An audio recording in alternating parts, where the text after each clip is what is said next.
The world's best live poker tournaments are coming to London. WSOP Super Circuit, Triton Super High Roller Series, at the JW Marriott Grosvenor House, starts July 27th. Play Road to London to earn your seat at WSOP and Triton. Claim one of the 15 circuit rings at the WSOP Super Circuit main event with a £3 million guaranteed prize pool. Or stamp your ticket to the Triton Super High Roller GG Millions Live. Take a ride on the road to London with GGPoker and live the ultimate on-live poker experience. Qualify now only at the world's biggest poker room.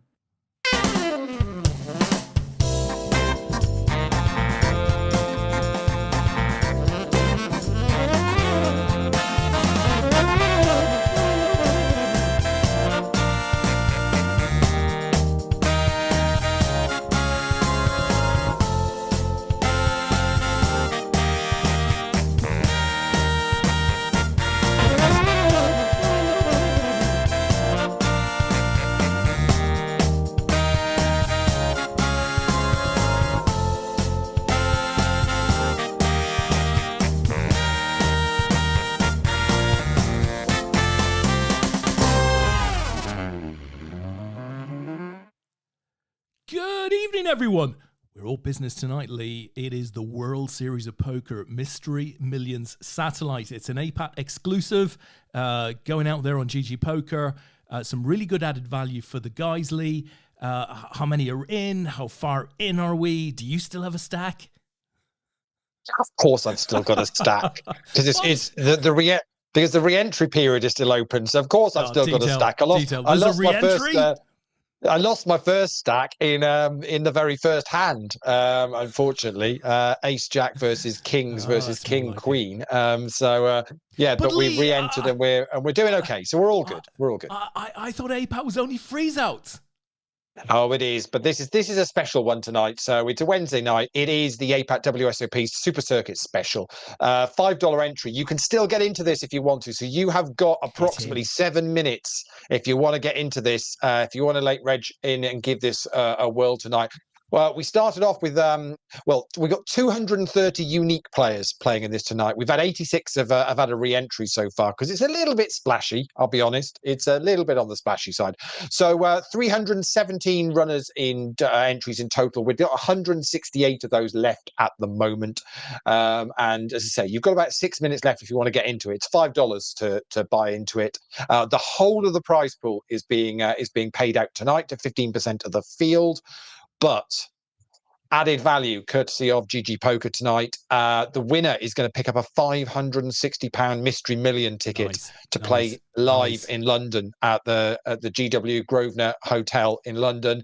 They'll be able to play that. The remaining players that make the final table will all pick up a $50 Road to London ticket to use to try and qualify online, and the top 100. So basically, if you don't make the final table but you're still in the top 100, you'll pick up a $5 ticket, all added on top of the prize pool, which is getting very close to $1,500 in this prize pool tonight already. Absolutely love it, Lee. Great added value brought to you from APAT and GGPoker. Just one question I've got. You didn't mention the t-shirts.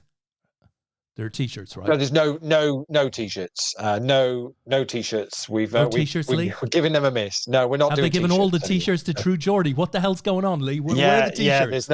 We've got absolutely no t-shirts whatsoever. If you want t-shirts, you'll have to try one of our live events coming up. But Lee, I wanted a medium. I wanted a medium t-shirt, Lee. I know. Anything. Just a couple of mediums. Nobody seems to want to give you a medium t-shirt. I don't know why. What it is, Lee. Every time you suggest it, everybody just calls. They're calling you bluff, Des. I just feel I'm not getting the respect I deserve, Lee. I've been around here for a long time. No, definitely not. Definitely not. But as I say, if you want to go for it for the added value, you're well worth jumping in. You can find us really, really easy. So if you're on the GG lobby, whether you're on your mobile or whether you are on a desktop, just go and click on tourneys or tournaments. Then little scroll across to the right, across the little tabs at the top, and eventually you'll find APAT.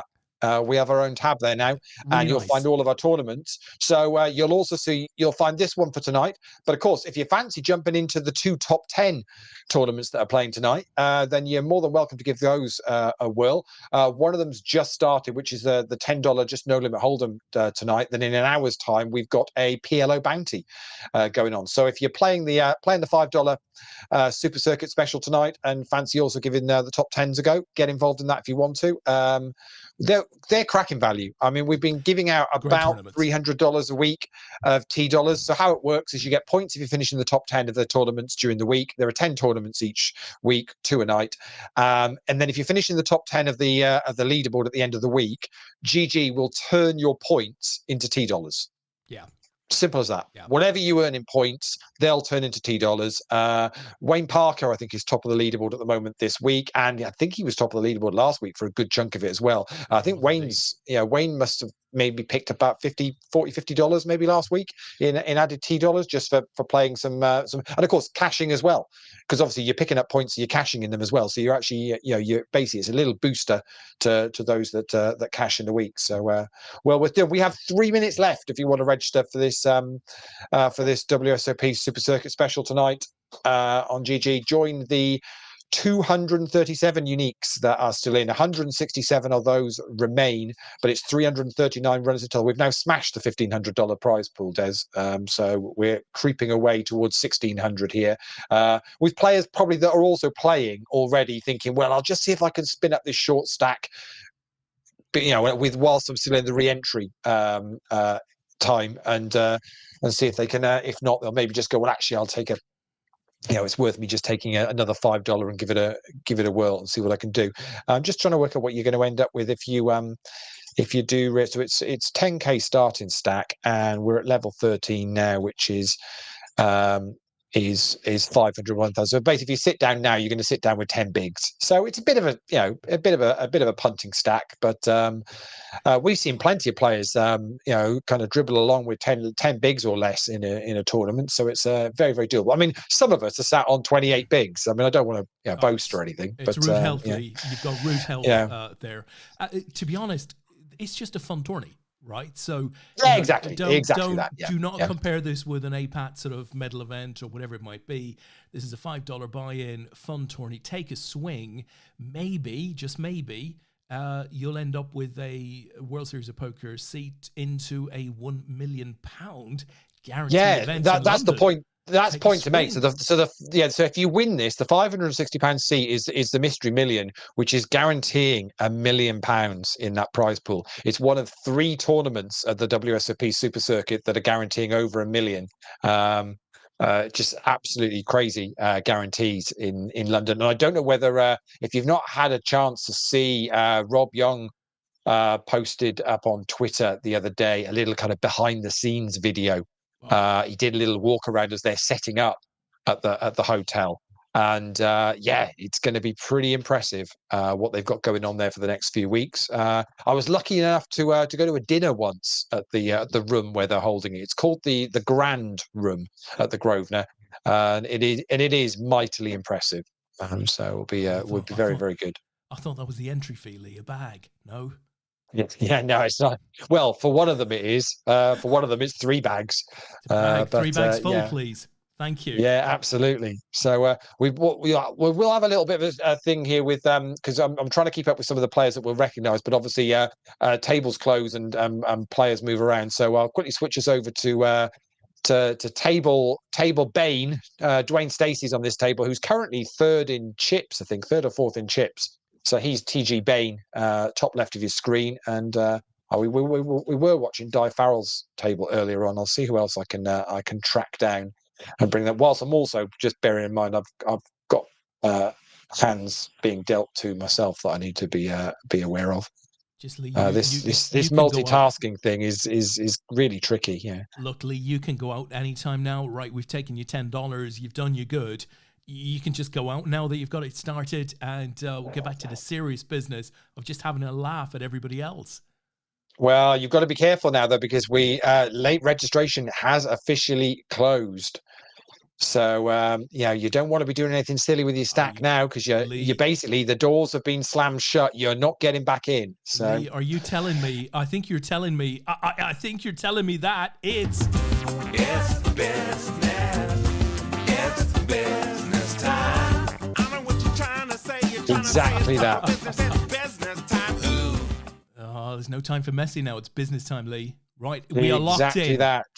We are absolutely locked in. So we've got 179 players remaining from the 374 entries in total. So 179 of the 259 uniques are in. I've got a little hand on the go here, Des.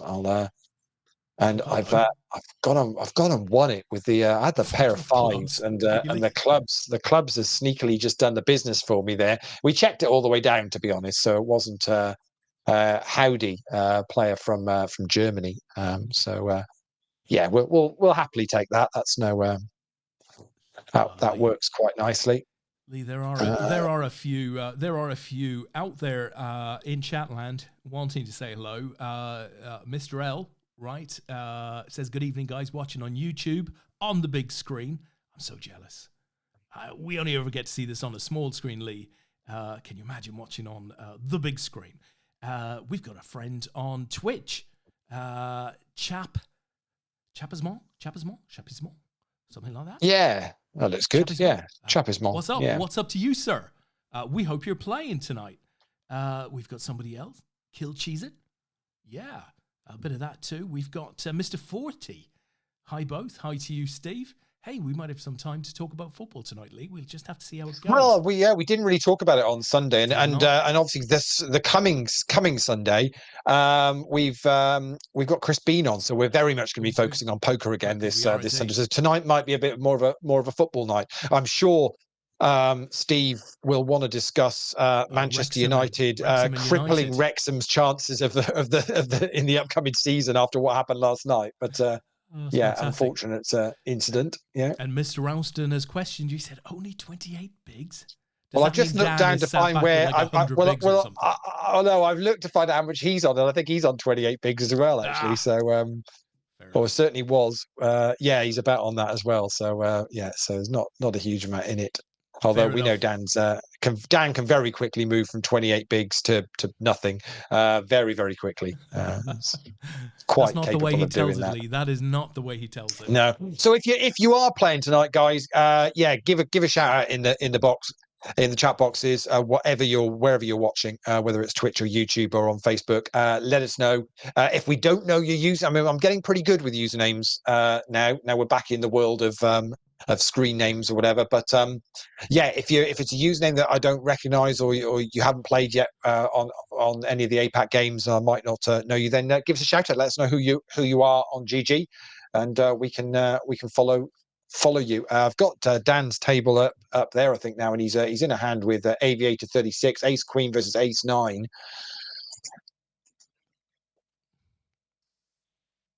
And the Queen is going to play there. And full raise fold has now got a little bit more than 28 bigs, not much more, but picks up there. I think Rich King, top of your screen there, Des. I'm assuming is our friend, the Chocolate King.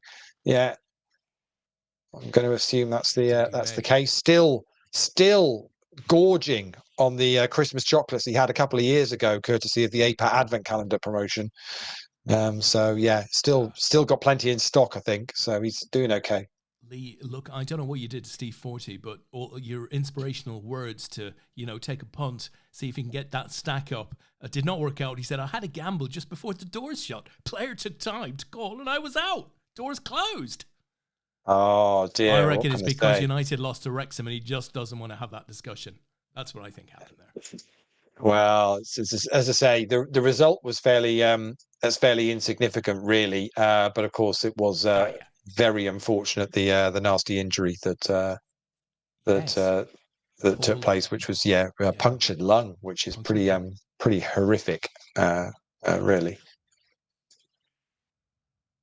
Oh, I've got my 3-bet through with the 10s there, Des.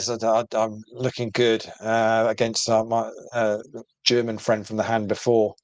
So yeah, we're sitting happy at the moment. So yeah, so this will play on for say a little while. Let's just work it now. Now we've got the doors are shut, as we said. Let's just confirm that we're going to be playing out 62 places actually, Des. So we're nearly half the field to go, and we'll be getting close to the money already. $8.51 is the minimum cash.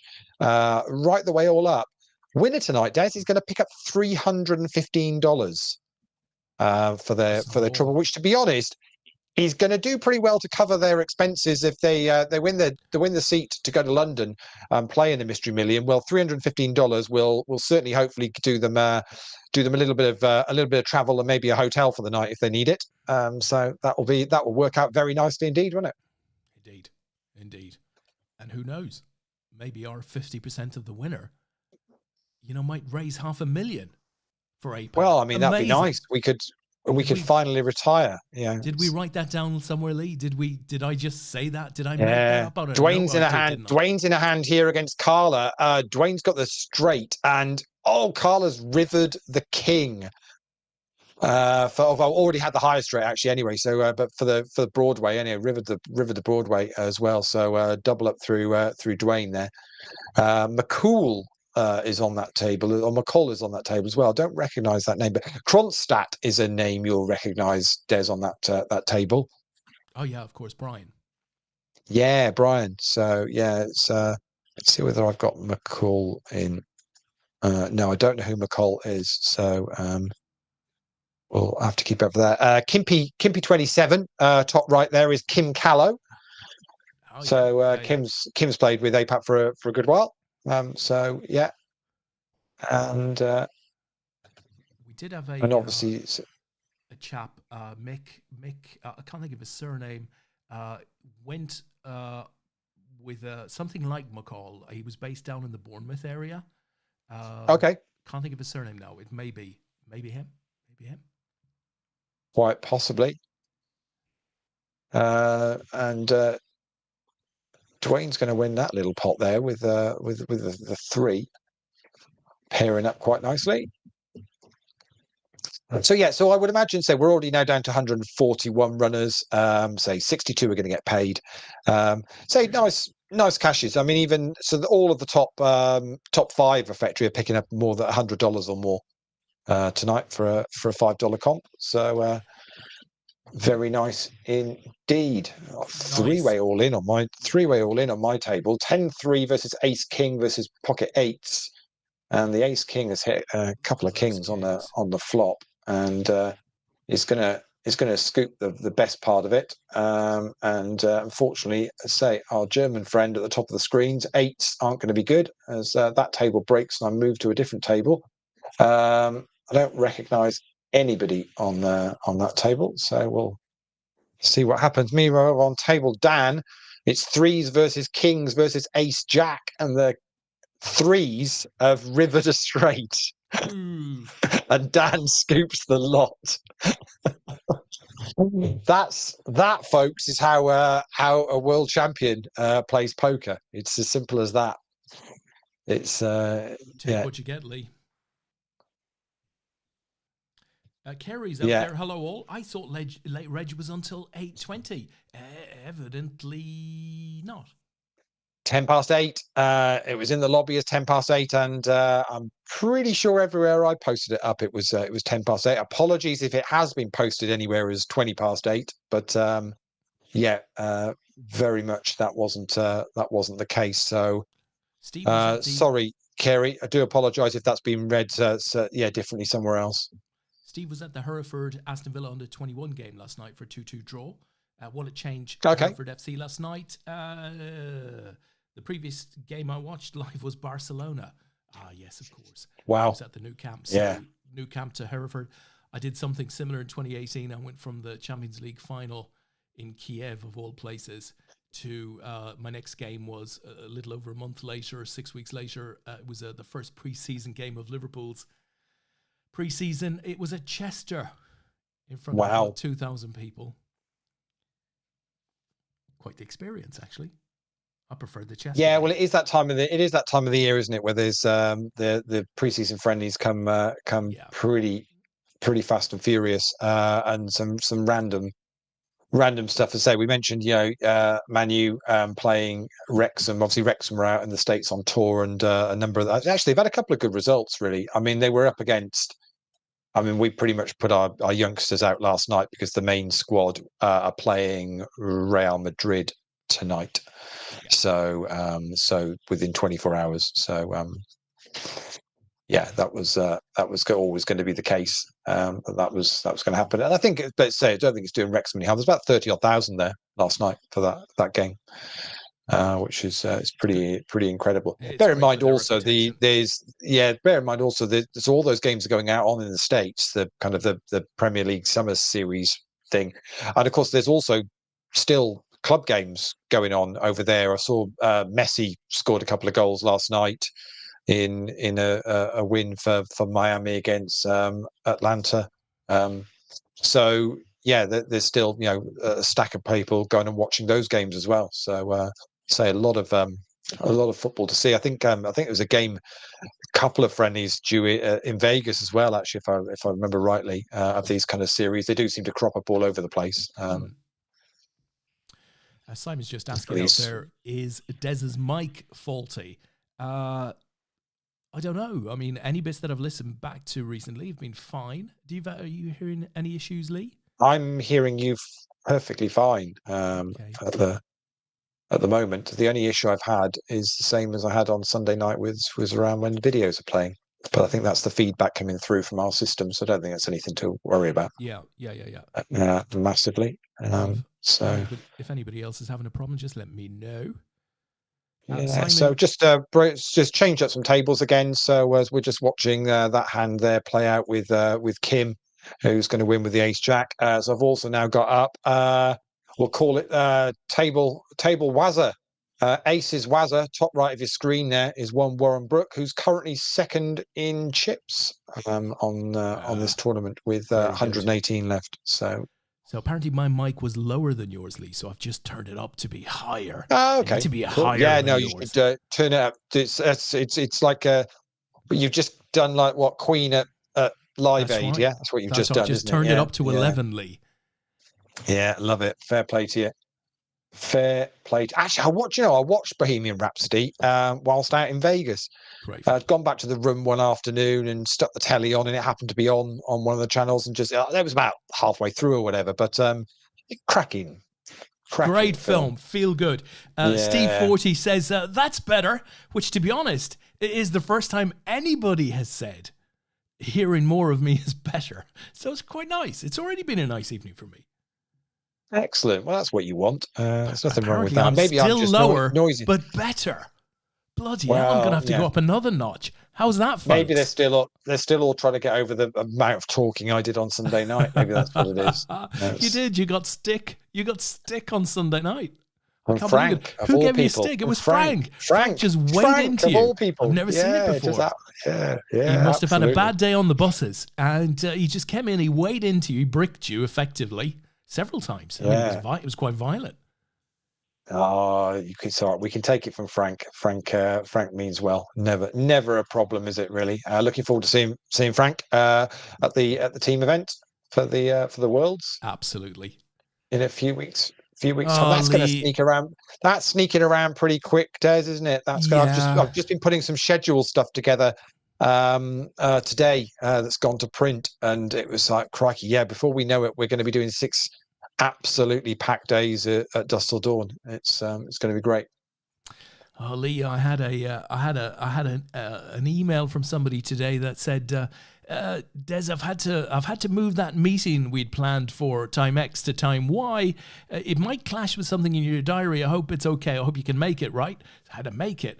I was disappointed. It was at 2:00. It coincided with the second half of the Ireland Canada match in the Women's World Cup. Okay. And I'm working from home, and I had a lunch break planned. I was going to watch the Ireland-Canada game. So that set me back a bit. I managed to watch some of the first half. 1-0 up, playing really well. Which was a good first half. Very good first half. Yeah. Very good first half, right? They're the Olympic gold medalists, right? We were schooling them, I would say. But in any event, went and did the meeting, returned, Lee, to find we'd lost 2-1 out of Yeah. the World Cup.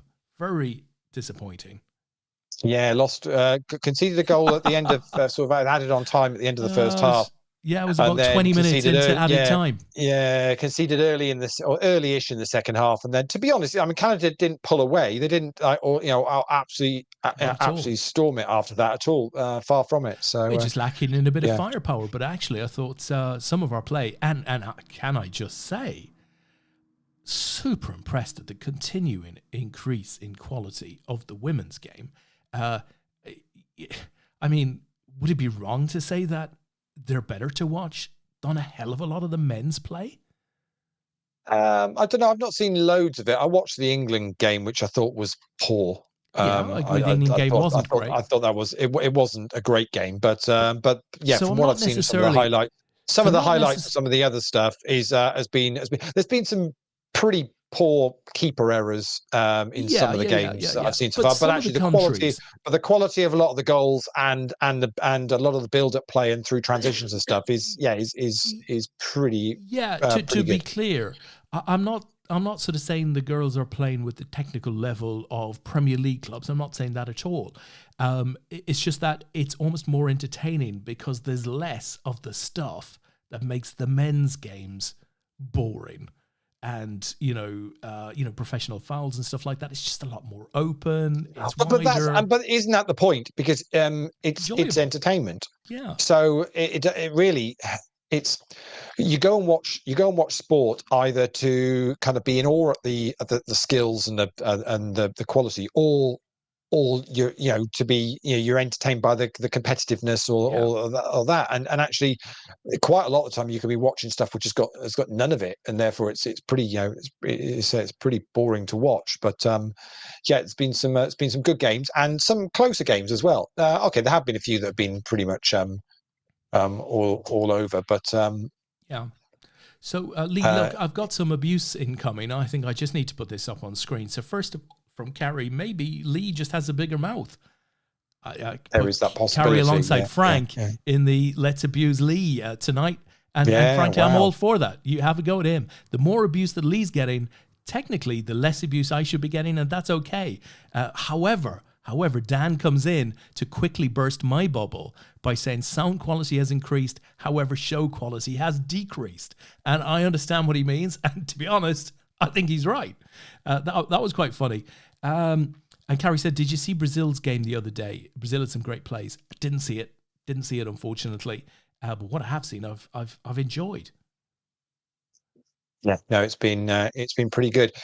Ace Jack versus Ace Queen here for WFPB, and is going to get Fokker 75 is going to win that one. So one more down. So we're down to 100 players now. That's 99 remaining now. So we're going to be getting close to the money fairly soon. Des, this is going to be quite speedy, I think, the way this is going to play out. Lee, you probably didn't get to see it because of your Vegas sojourn, but the Tour de France finished over the weekend. The first time I've ever watched the Tour de France. Absolutely phenomenal. Just amazing weeks. I watched one of the legs highlights. Oh, the highlights show, evening. Right? Because you can't watch 4 hours which of was cycling, but the highlights package, on in the States, and it was one of the mountain stages where the descent back down the other side was about as hair raising as you're ever likely to get. Dangerous. I mean, literally, they were saying this is just ridiculous. There's like blind bends here. You can't see anything, and of course, and there was a leader that was miles out. About 3 or 4 of them were trying to catch it. So I'd say that was the only bit I got to see, but it was super exciting watching that as to how that was going to play out. Absolutely fantastic, because the opening 2 weeks had a super, a real closeness between Vinegar and Pogacar, right? The two. There was only 10 seconds between them, and then there was the time trial where Vingegaard pulled out another 50 or 60 seconds, and then he absolutely decimated Pogacar the following day.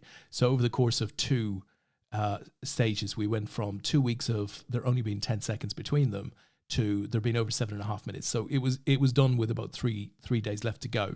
But just, you have to take your cap off to them, assuming that the days of the needles and stuff like that are long gone in cycling, because, I mean, they've got to be very heavily tested.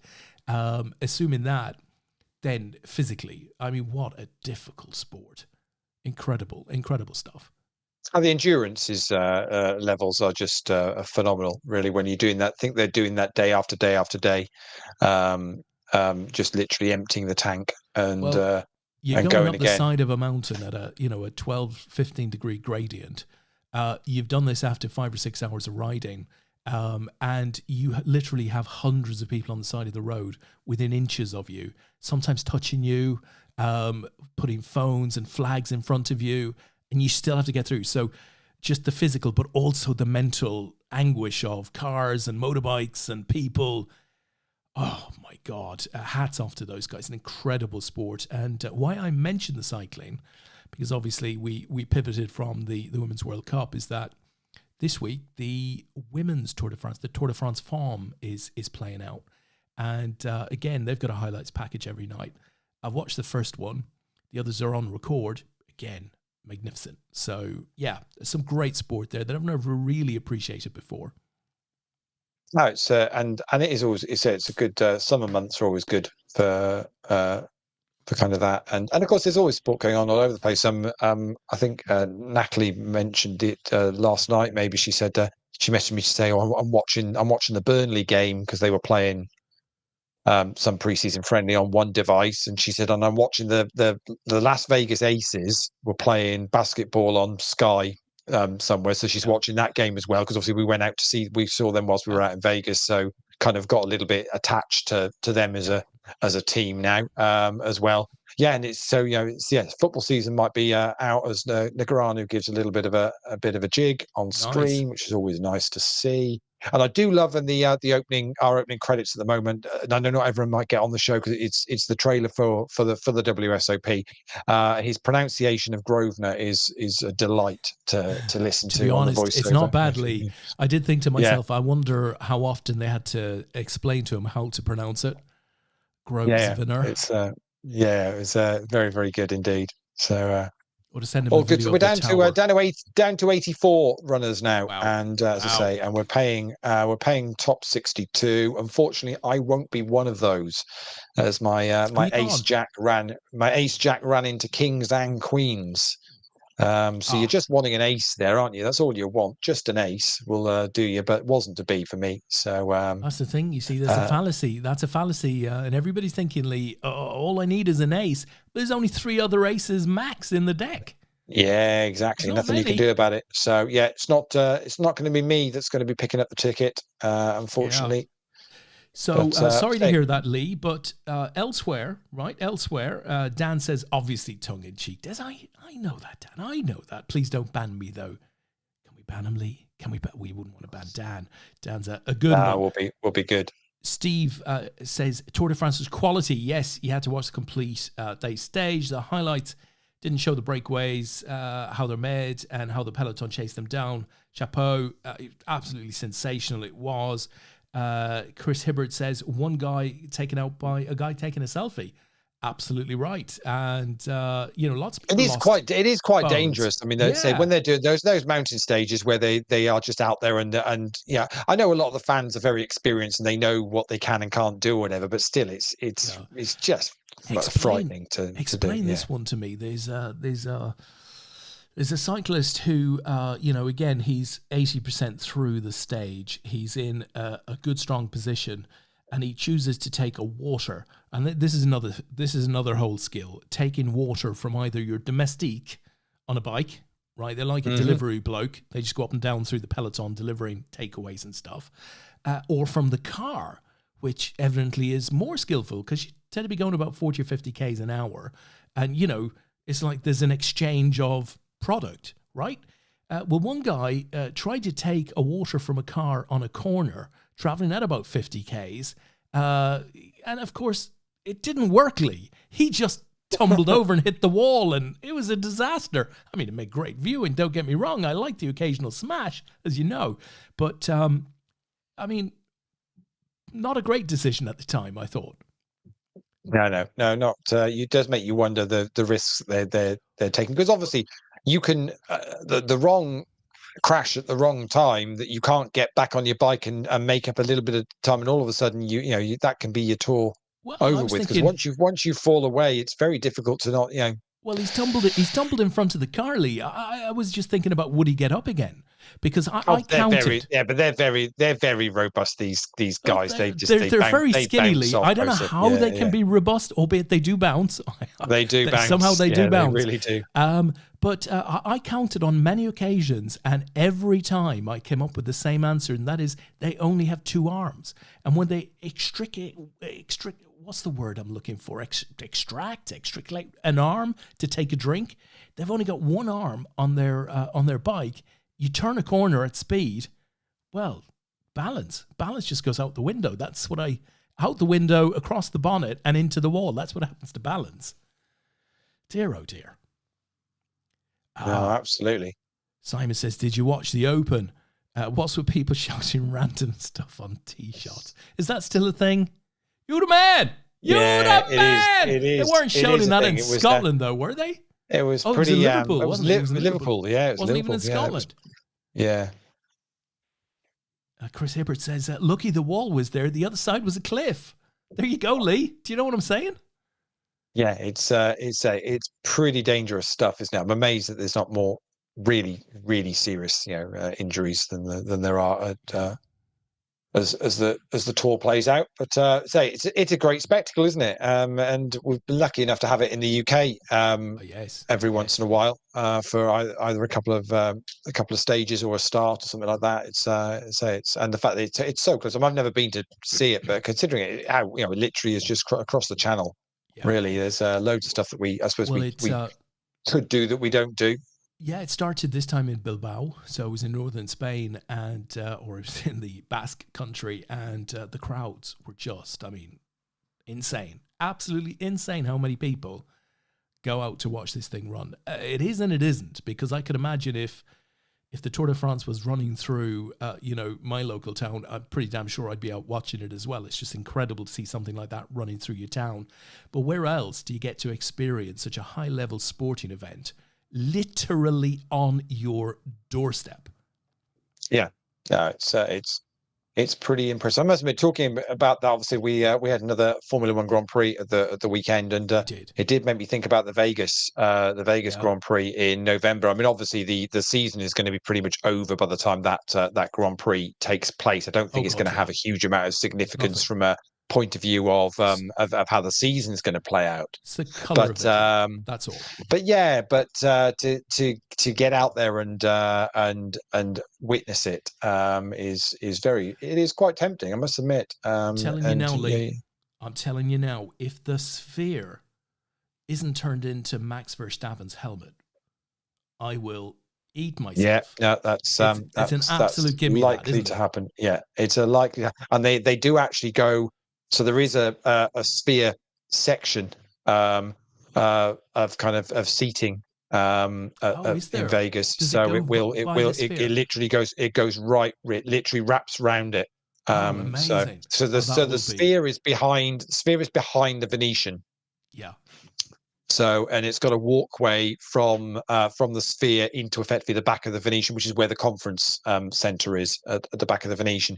So so basically when it goes down the track goes down the strip and then sort of turns right after the Venetian, then it loops back round. Well, yeah, it kind of then comes back round on itself behind the sphere. So there's a whole seating area called effectively the sphere section, where you can they're putting up temporary stands, which is a slower part of the track. So, because obviously the vast majority of the track in Vegas is just super quick because it's straight down the strip, kind of turn right, straight down it. But there's not that many corners that they're going to need to worry about. Or there's a little bit of an incline because it does actually drop off that way. So there is a little bit. For Lee, we're talking about the positives, but I feel really sorry for those those men and women who hand out pieces of paper on the strip. Those cars are going to be going by so fast. They're not going to be able to hand out any of that stuff. Yeah, they're not going to be able to get. Yeah, it's not going to happen, is it? I don't know what you'll get to. This is the thing. I'm trying to work out what it is you'll get to get, if you were just out there, what will you get to see, or where can you see stuff from? Because there's lots of areas that are going to have temporary seating up. So there's a whole Caesar's Palace section, and there's, so if you look on it, they've got lots of these seating areas.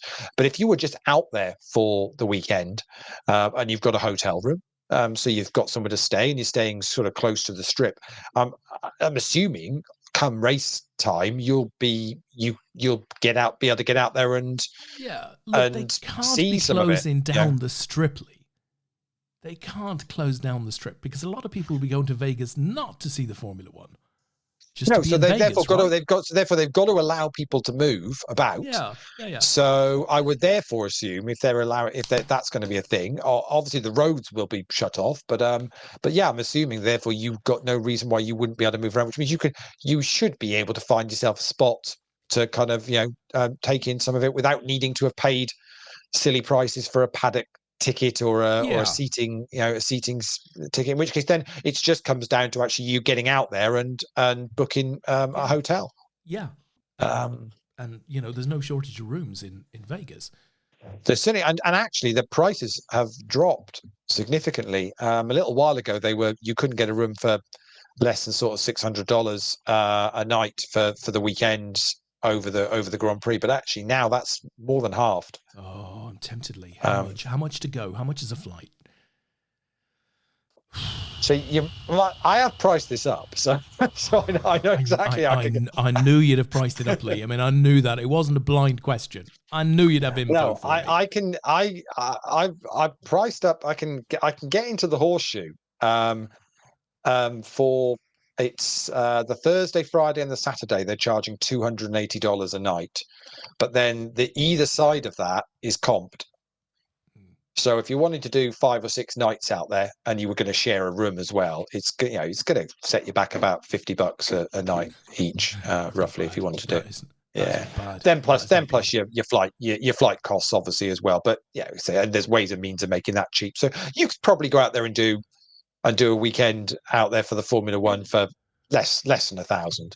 I would say comfortably. I'd really quite like to book a private jet here, Lee. I see it leaving Biggin Hill. Right, we're going to leave Biggin Hill on the Wednesday. It'll probably take about 36 hours to get there, because you'll have to go via Iceland and Greenland. I was going to say, it won't be easy.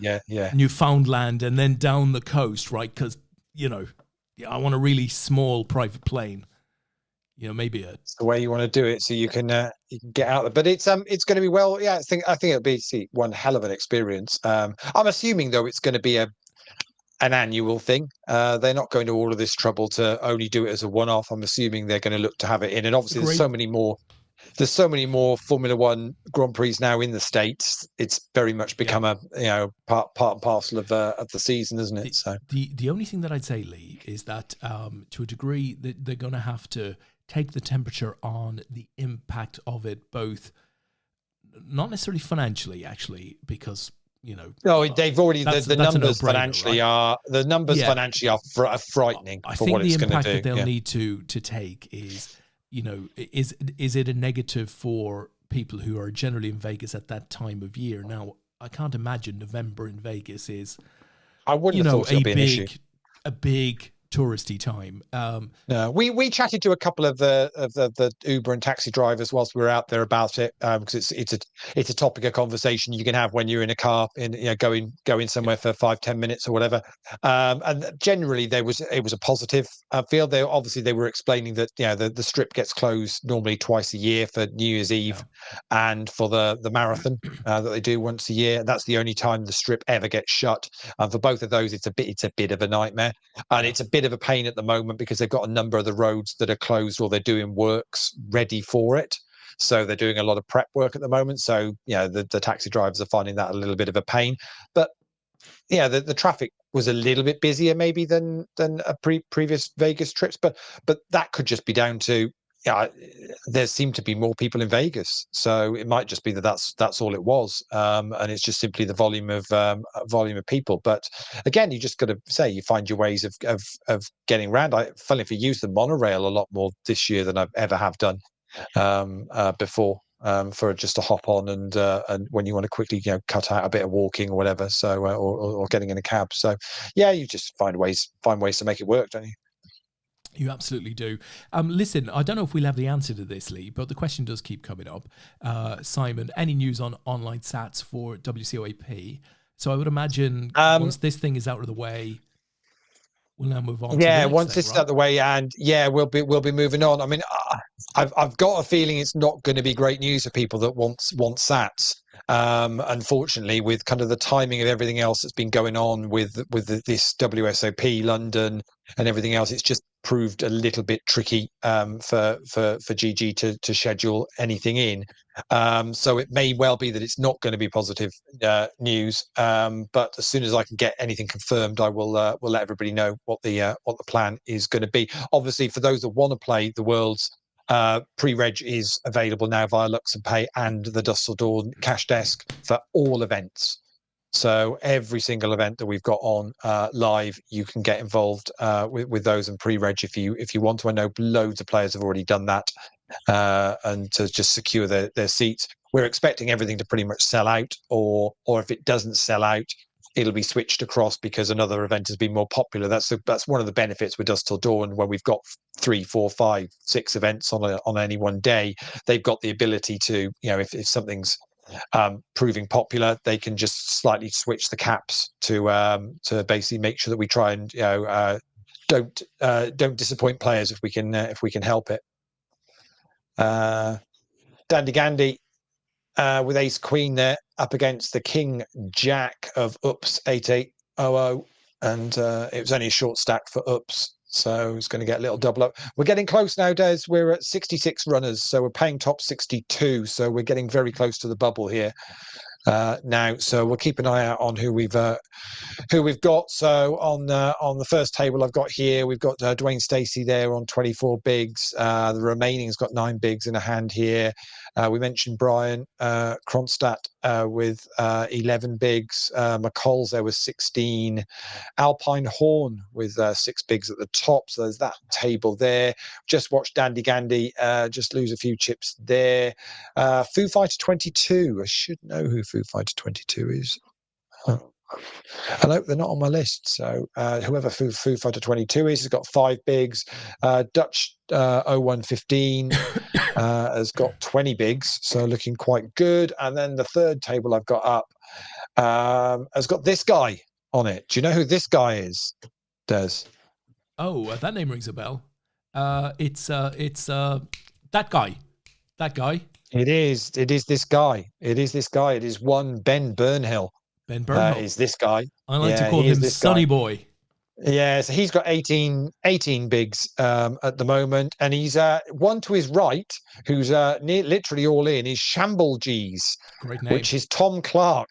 Great name. So we've got two of the Scottish Scottish guys all on the same table there. So we'll watch this out, because actually Victor GB has gone all in. Well, Tom had only left 0.2 of a big blind behind after his under the gun raise, so I'm pretty sure he's going to call this off. He's certainly not going to fold and try to getting into the money here, I'd imagine. So, although he's slow rolling this, if he is, maybe he doesn't even realize, he thinks he's already all in. Maybe he's going to time bank it as well. Is he trying to limp into the money? Is that what's going on? He's going to time bank as well. There's 65 left, so we're 3 shy of the money. He's seen this on the World Series of Poker, Tom has. Tom Clark, Shamble G's, he's Hollywooding for all he's worth here, Des. He knows he's on the telly. Yeah. Take out the G. This is just a shambles. What's going on, Tom? Get him in. I genuinely hope it doesn't time him out here, and he hasn't actually timed out. No, we do get the call. Here we go. What has he Jacks got? Versus Ace 4. He's got. It's not ace. Tom, it's Ace 4. He must have misread his hand, Lee. No, it's Spade. But Spade will get him out of it. Spade. No, it's a 4.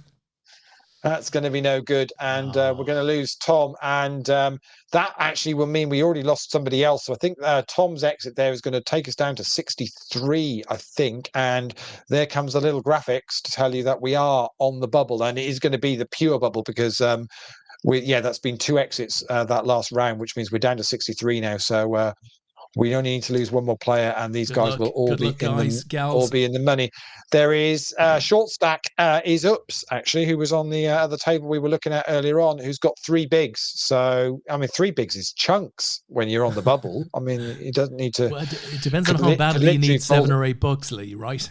Yeah, could easily fold through the blinds here if necessary. Well, I'm sure we'll see a bit of time banking here as players. Oh well, Ups isn't messing about. Ups is getting it all in, and is Cliff Fong, who's the chip leader in Seoul, doesn't call for 2.5 bigs. Sat on 70 bigs. Bundy Bear is second. He's shoved into the 2 chip leaders, first and second in chips. Queen's and surely minimum. They're both not going to fold. Well, it's Queen's minimum. Bundy Bear has got to call. It's got to call. It's Ace Queen for Ups. 10-5 for Bundy Bear. Had to call, obviously. Hits a 10. Naturally. King or an ace or a king does it. That's going to be dead. That's dead. And Ups gets a double up for take. Oh, I mean, even with Ace Queen there, Des on the bubble to be open shoving into the two big blinds, chip leads on the blinds. Brave. Tom says never won with fake aces. It's so true. I think he was what the problem was, he was staring at them so long, hoping the 4 was going to be an ace, and it would change if he kept looking long enough. It would change, but not to be. Oh no, not to be. So yeah, Ups has doubled up, which is giving him a little bit of a breathing space, which means it's now Badoogie 1-2-3-4, who is now going to be the new short stack. We're playing around 2 or 3 boys. Rotty Dog's actually got 2 bigs as well. Rotty Dog is, I'm assuming, I'm not sure whether he's on my list. Yes, he is. It's Dave Harvey. I thought it was. So Rotty Dog is Dave Harvey, who's now the short stack. I'll see if I can bring up Dave's table just in case he does make a move. Let's see where Dave is on the. We've also got Hammerite on this table as well, which is Don Roberts. It is indeed. So they're sat there waiting. So I don't think. Oh, Ben's in a hand here, but I don't think he's gonna. No, so he's ended up just checking it down. It's about 10 bigs though, so decent amount there. Oh, Ups is all in. It's got 2 pair against Bundy Bear's Ace Queen. Ups is going to get another double up and up to 13 bigs now. So we're still hand for hand here, and so we're on to the next one. So let's see where Rotty Dog, where Dave Harvey is. He's in the small blind, so he's got he's put half a big in, has got 1.6 bigs behind. You kind of imagine he's probably going to fold here, Des, I would have thought. Absolutely. I don't see him. Hello. Here we go. Come on, getting Rotty. too clever. Estonian weirdo. What a great username. Just shoves and gets it through. So no, we're going to be on again, still at 63. I'm sort of half expecting to see Jack Effel and his camera crew sort of walk in across the table. Yeah, to say, right, no, don't deal. Hold. Don't deal. Wait.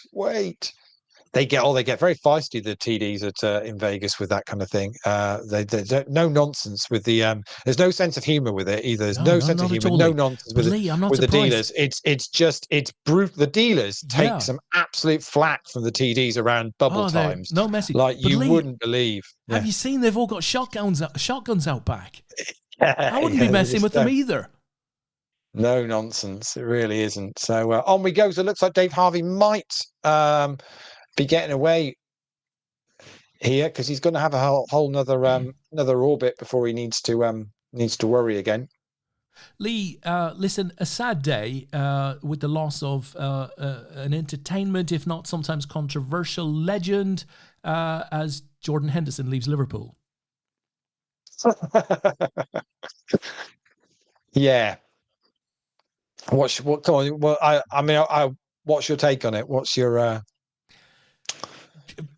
Absolutely right. Perfect time. I thought he was a great servant for the club, both on and off the pitch. He was He was born in his boss's image. He was the perfect captain for Liverpool for the Klopp era, but he was likely to be facing, quite a reduced allocation of minutes next season. So I'm happier for him to. You've got 5 minutes to talk about it because players are on a break because it's 5 to the hour and we're still on the bubble. Do you really think I'm not prepared for this, Lee? Yeah. Do you think I'm not prepared for this? Hold on, I can make it official. There we go. Excellent stuff. Lee. So I think the timing is right for him to go. I'm happy to see him leave as something other than a bit part player, which unfortunately is what he would become. But I think we're going to miss his leadership because we've lost Milner this summer. We've lost Henderson now as well. No surprise in that it's been well talked about for the last few weeks. But the issue is, of course, that he's gone to Saudi and the Saudi League, and a lot of people will see that as somewhat hypocritical for, captain who's been very LBGTQ focused and positive to go and do that. And I can see that point of view. I can see that, he's gone off to join Steven Gerrard and, it's a new adventure at the twilight of his career. And, sometimes, and I said this before when we talked about Qatar, sometimes you just need to have good people on the ground to try and create the conditions for change. And it's hard to point at any one individual and say, well, it's going to be you. You're going to be the spark. But it does require people to do it. So that would be the only question mark, really. But the player is mature enough to have made his own decision. And, I would just thank him for what he did think, for Liverpool. Yeah, I think the reality of it is the generational sums of money that are being offered to some of the players to go and play out in the Saudi League is just another level of finance. It's just something else. I mean, not to say that there's probably very many the Premier League players aren't earning good money. Some are earning ridiculously good money for what they do. But what's being offered out there now is crazy, and I don't think he's actually necessarily going for that solely. I think you're spot on in that he's had a conversation about how much of his game time is he going to get. Does he also see this Liverpool side as he's going to be there to take him on in the next few years? Probably not. So it's time to pass the baton on and say, I've look back at what he's achieved there and got you your first Premier League title, Champions League winners, pretty much won everything there was to win there, and can leave with his head held high. I think people can be a little bit. I think people can be around the whole thing around of him going to Saudi and his views in the past and what he supported and what he hasn't supported. It's cheap, isn't it? It's easy to throw question marks at any of that. He's not all of a sudden going to go out to Saudi Arabia and change his views, but at the same time he will be respectful of the country that he's working in and living in, and his family will be in for whatever period of time that he's going to be out there. The reality of it is, what will he do? 2 or 3 years? Yeah. Maybe. Yeah. And that'll be that. And he will be one of a lot. I mean, it's just going to see more and more players. I mean, I guess the way you look at it is it's starting to become a situation where you go, well, actually, watching the Saudi League could be quite good. There's a lot of decent players out there. It's going to be fairly competitive. I think it could be there'll be some good games to watch, and already you're going to see that it won't be long before broadcasters are wanting to take the rights to broadcast it around the world, and it's going to be it'll be a competitive league because there's going to be money at it. So yeah, I mean, at the highest level, you could look at it and think, this is a bit MLS 1982 type thing, but actually, a lot of the players are going over there quite young. So Henderson isn't young. No, I think I think it's Ronaldo isn't young, but yeah. a lot of them are. I think it will be. I think it will be a pretty competitive league. I think it will be. Arguably, it won't take long before it's ahead of the MLS as a competitive league, and they've got a target. They want it to be, up there as one of the best. Well, yeah, I suppose if UEFA might have stopped the Super League and said we're not having any of this, well, okay, there's different ways to go about it, isn't there? Really, yeah. So players Absolutely. are just back from the break, so we're still on the money bubble. 63 remaining. We're paying top 62 here, so we're still on the money bubble. Hopefully, try and catch the bubble because I've got 3 of the tables open, but there's about 7 or 8 tables I think still on the go at the moment. So we'll try and catch the exit of the person that bubbles if we can.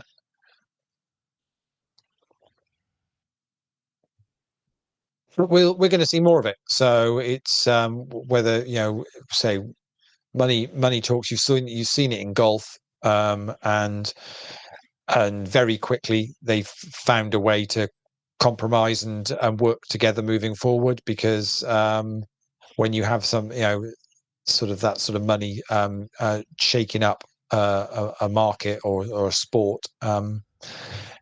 It's the end of the day, you've got to kind of very quickly work out what the lay of the land is going to be moving forward and find a way to work with it. Otherwise, you can get swallowed up if you're not careful.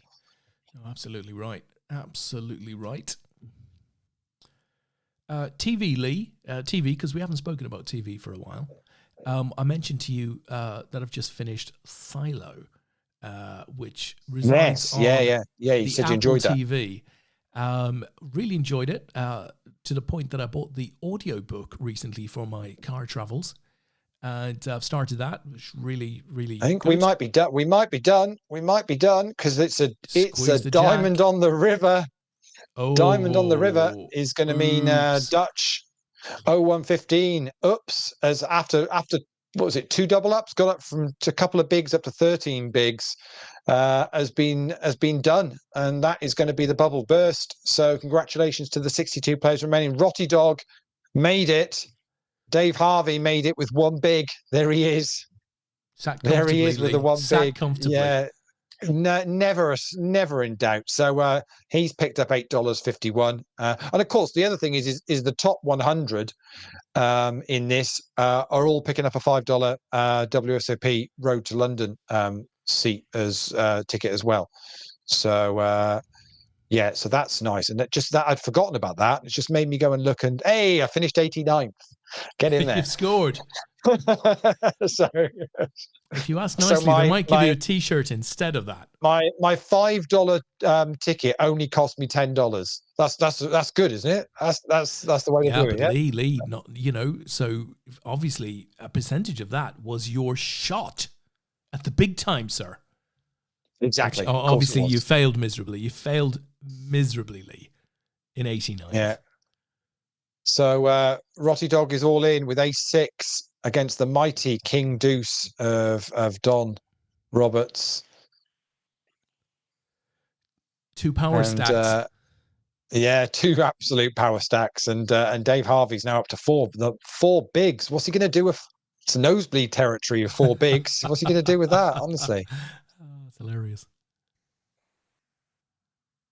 Oh, I've got Dan sending me stuff now.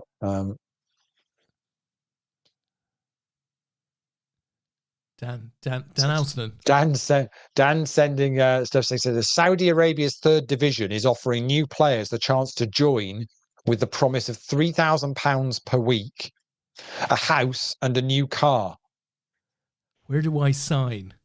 So the Middle Eastern country has made huge waves in the world of football. This is through billions of investment. So it's not just the top tiers of the league. They're looking to bring players in further down the pyramid as well. Wow. According to Dan. There's a couple of news places are running this story. That although they're looking, the Saudi Pro League is taking players, obviously from the Premier League, whatever, but also even further down the tier, they're looking to get players in to improve the overall quality of their football pyramid. Lee, I will send them my CV outlining my time at the great Westport United. Back in the day, Westport United under 18s, Lee, scored my one and only goal. I was a right full back, not necessarily an attacking I was about to say full what position. What position were you? Were you the kind of Gary Neville mould or more a Trent player? Well, what mould might not be the word I would use, but okay. Although I was a thin whippet of a lad back then, Lee, I was a mere small, as it were, and we played this game at a place called Mortimer's Field. It could have been called the Moon. It was very desolate, very stony. There was nothing around apart from gale winds. We had it with us in the first half, and I struck the ball from what might have been. Just to be clear, is Gail Wins an ex-girlfriend, or were you dating her at the time? Or it was a tummy movement, Lee, is what it was. Yeah, okay. But in any event, I struck the ball from what might have been a distance of about 15 yards. It seemed a lot further out, though. I was quite young, and it just shot through the goal. It wasn't that it was powerful or anything. It was just the net was not set properly. It went under the net. All the way down the field, I was told the goal was offside, and I was then told to run and get the ball. And frankly, it just wasn't on. They stole my moment from me. Oh dear! Oh dear! Oh dear! That's not what you want. Not for a cultured right foot like mine, Lee. No. Yeah. So Dan is all in against Twin Luck. If I'm on the right, let's make sure we're on the right table. There we go. Ace-8 versus Ace-8. So that's going to end in a draw, Lee. Chopping it up. I'm just looking to see. Now I don't know who Twin Luck is.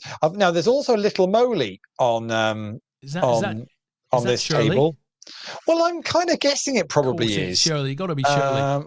I'm assuming it is. Yeah, Shirley, it's Shirley. It will be Shirley. I'd imagine that would be the. We've plummeted our low point, Lee. Steve says, "Sorry, lads, I need to jump over to Love Island." Love Island still on? Is it? I've no idea. Is that a thing? I don't go. Yeah, I don't bother don't go with that any far of that, down so. the channel list. I'm currently watching The Bear. Ah, there she is. There she is. Excellent. Our Thought girl. it would be. Yeah, I'm currently watching The Bear. The Bear, which is on Disney Plus. It's Stars FX production based in a restaurant in Boston, I want to say, or might be Chicago. Where everybody very good. knows your name. Yeah, very, very, very, very good. With the guy that was in the US version of Shameless, not the he played one of the sons in that is in it. It's very, very good. Wow. The Bear. Well, you're going to tell me now? He's a bear. That's his nickname. He's a kind of a high level chef. But his brother runs a kind of a restaurant, kind of a steak sandwich restaurant type place, and his brother dies and leaves the restaurant to him, and he feels that he should go back and run it. And it's just obviously the crew that are working in the restaurant are a little bit hodgepodge kind of group of people, and he's trying to kind of make them into a better restaurant and so on. And it's very good. Yeah, so very, very good. Kerry's just started watching it yesterday. It is in Chicago. Yeah. Okay. So well worth it. But obviously, yes, you recommend Silo as one to watch as well. Yes. So enjoyed very much. And one I watched the other night. It was on BBC last Monday and Tuesday, and this Monday and Tuesday. But we watched over the weekend because it was on iPlayer. Was the Sixth Commandment, which is a 4-part based on a true story of something that happened about 10 years ago. About a guy that was up for murder, and I won't say too much more than that but again, it's very, very good. Didn't know about the story, and bear in mind it was you tend to find these things when in more recent times you think, oh well, I will have heard about that, but hadn't heard about it at all. About this guy that was befriending elderly people, basically to try and con them out of the money and control them at the same time, and really, really interesting. I've just finished this season's Black Mirror. Have you? Heard a lot of people saying, "Nah, they weren't that good this A season." couple of them were good. A couple of them was so. Yeah, a couple were good. A couple not so. It depends what order you watch them in. But if you watch them in the order that they came, I thought the early ones were good. The latter couple weren't up to much. I watched one of them and I was thinking to myself, this is a bit rubbish, this. I mean, I don't know why I'm 15 or 20 minutes into this and I'm still watching, but it feels a bit rubbish, this. Actually, it's based on something I've seen before. And it was at that point that I recognised that I'd actually gone from season 6 to season 5. And I was watching one that I'd watched before. What the hell is that about? Yeah, it's not really what you want. And then it's stuck on the thing where it's telling you, do you want to watch the next one? And it's like, no. I didn't mean to watch that one in the first place. Yeah, it's... normally Netflix is pretty good for that kind of thing. The worst is Now TV for that kind of stuff. It doesn't keep up. Very poor. It doesn't keep up with what doesn't care what you've watched. What you should have watched, or whatever. Not bothered. It'll happily let you watch something again without even realizing it. Yeah, no, pretty shocking for that kind of thing. Pretty shocking. So as far as APAT goes, whilst we're down to 42 already. Des, this is always going to be the case. We were going to fly through this once we got into the money. So we've got Chris Bean on the show this coming Sunday. Then the following Sunday, I'm going to be live from Coventry for the APAT Open Championship. Not quite sure yet how we're gonna what we're gonna be able to do or how we're gonna do it. We'll work that all out on the Sunday on the day, because obviously we're slightly different timings for us at Goliath. So it's a later start on the Saturday. We'll still play down to 15% of the field in the money for day 2, but yeah, it's just going to be a little bit more a tricky one to work out from a numbers point of view as to where we're going to be. So we'll know more on that weekend. If you do want to buy in for that, I think either tonight or tomorrow night is the cutoff if you want to do it from your local Grosvenor casino. And now I've had mixed reports. I know plenty of people that have bought in, and if you go on the Grosvenor app, you'll see there's a list with initials that people have bought in. So I know it is working. But I have had 1 or 2 people that have messaged me to go, went to my local Grosvenor, and they looked at me as if I was talking a foreign language or something. So just stick with them and make it quite clear that the APAT event is a side event at the Goliath, and they're buying people into all of the other side events. So go and have a look at the list, and they'll find it there. If you do want to get your seat in advance, you can do that. Otherwise, it's then from either from tomorrow or for Friday. I think it might be Friday. It'll be only in Coventry. Obviously, the Goliath effectively starts tomorrow, so then it'll be at Coventry only. So, and I would strongly recommend, if you're at Goliath for another event in the week building up to it, and you're definitely going to play the APAT event, just find a day when it's a bit quieter, the queues and the kind of Goliath entries are finished for the day, and just nip along and get registered in advance. It's certainly worth doing, because trying to do that on the Saturday when they're also dealing with a lot of payouts as well from the Goliath and everything else, it'll just be it'll be pretty hectic. So I thought you said nipple there. It's very strange. Nip along, I think was the phrase I used. Yeah, sounds like some form of attachment. What What are we talking about? Is this a program? But I know plenty of players are planning on they're dipping in and out of Goliath and playing some stuff during the week. So obviously it's sort of nearly 10 days of Goliath before we get there. It's going to be a big event, Lee, isn't it? Even the APAT, absolutely we think might be a huge event. Get in early. Yeah, we're sure. I mean, yeah, we might even find our record. We could find our record goes twice in 1 month, quite possibly. There is a strong possibility that it could. We could do our record in Coventry, and we might then do our record again in Nottingham. Yeah. No reason why that couldn't be a thing. Which ironically would be 3 times in 5 months if that happens. Yes. Yeah. Wow. Yeah. Having done it in London as well. Yeah. So it's quite possible. And they say poker's dead. Yeah, they say poker's had it. It's not a thing anymore. It's very, very much far from it. Keep your head up. Keep smiling, Lee.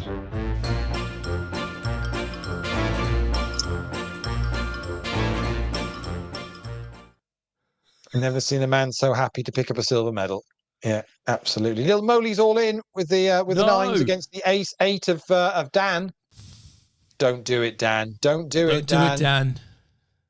Oh, 3, 4, 5, 6. That's not straight. No. So it's going to be the nines that are going to win. And Shirley picks up 15 bigs. Dan's down to just under 3 bigs now. As we get down to 33 runners now. Say pretty much as soon as the bubbles burst, we've halved the fields already. Where did Dan's chips go to, Lee? I missed the fact that he'd actually got now a little bit. You've got to remember that this is a 5-minute blind comp, so you can go very quickly from 30 bigs if you're not paying attention for 10, 15 minutes, and maybe you lose a couple of hands here or there. Nothing significant. You can all of a sudden be in a lot of trouble. I mean, they were both. I mean, so Shirley's doubled up to 15 bigs there. So Dan will have only had about 8 or 9 himself behind. He's got it all in with Queen Jack against the King 9, and as hit a queen needs to just avoid a king, and it'll be a double up for him, which he does quite nicely.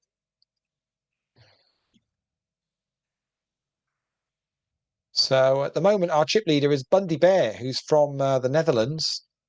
Second in chips is Abdullah from Brazil, and Victor GB from Israel is third at the moment. So if one of those picks up the London seat, hopefully they're going to be prepared to travel. And fourth at the moment is Safaduk from the UK. I'm not sure whether Safaduk's on my list. No, so I don't know who Safaduk is. But again, if you're still in this and want to just give a shout out in any of the chats, and we can then follow you. But as I say, we're down to 30 runners now, so it's going to fly through. Which means the guys now, we've had a few pay jumps since we started this, so they're all guaranteed just over $10 now. Still a nice 315 up top for the winner. Kings versus nines versus fives. 5 is being spiked. 9 or a 10 for Shirley. Oh, it was the right colour, because it was a spade, and it's sort of the 8 sort of did look like a 9 for a split second there. But I don't think that bust anybody actually. I don't think it is, but Little Moley under the gun. No, doesn't like that one, so it's going to hold on. We'll wait for another day.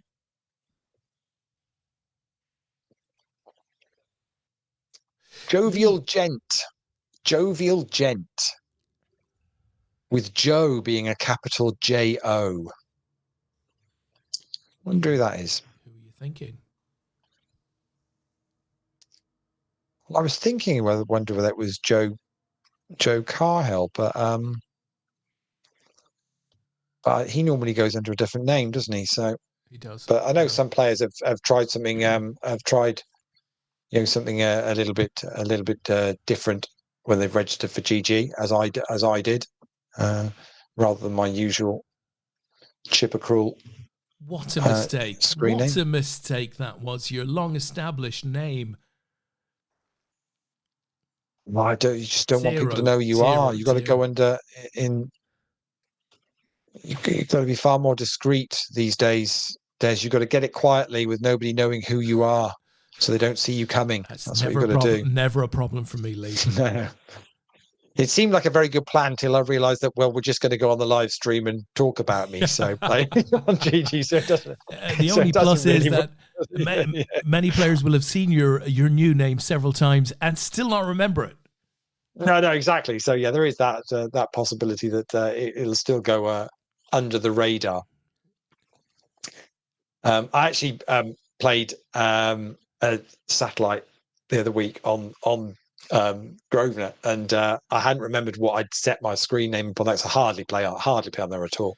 And I thought, oh well, that's just some default thing. Surely that's some default thing. How do I change my screen name to what I would want it to be? And then I realised, no. What I thought was the default thing was what I obviously cleverly thought I'd put down as my screen name when I set it up. Crikey. So I won't say what it is. Was it?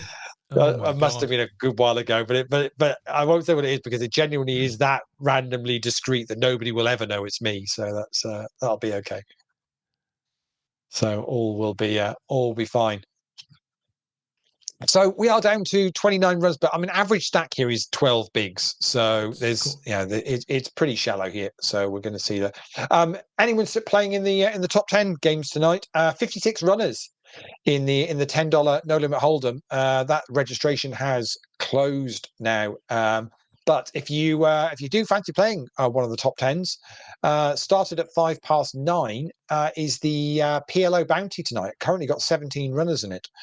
So well worth having a go for that if you want to try and pick up some points towards the top 10 leaderboard for the week. There's late reg for another 40 odd minutes, so I'm sure that 17 will be a little bit more than that come the end of late reg. But lovely little tournament. So it's $5 bounty and $5 into the main prize pool if you want to get involved in playing in that one tonight. But good luck to the 56 runners that are in the no limit hold'em one with late reg shut. Now they're all top 10 will pick up points on the leaderboard, which I will update overnight, and that'll be updated either on the website. You can either go onto apat.com/top10, or there's a little thread on the Facebook group every week where I just update the leaderboard each day, and anybody can comment on there if they want to. Have you ever heard of the Fellows Studios, Lee? No, I haven't. So, bloke who used to be part of the True Geordie production team, right? So, plugged in cameras and stuff like that. I mean, that might be a bit unfair, but nonetheless, working on a normal football podcast, albeit one that was done very, very nicely, set up his own little operation, doing a couple of different types of podcasts, not really football, but different types of podcasts. He's currently is producing the number one podcast in the UK, so with 2 characters, and just announced on LinkedIn earlier today he's got 2 million of investment, and he's going to the next step. Super impressive. Wow, really? Good for him. Good for him. Yeah, I liked it. Yeah, fantastic. How good is that?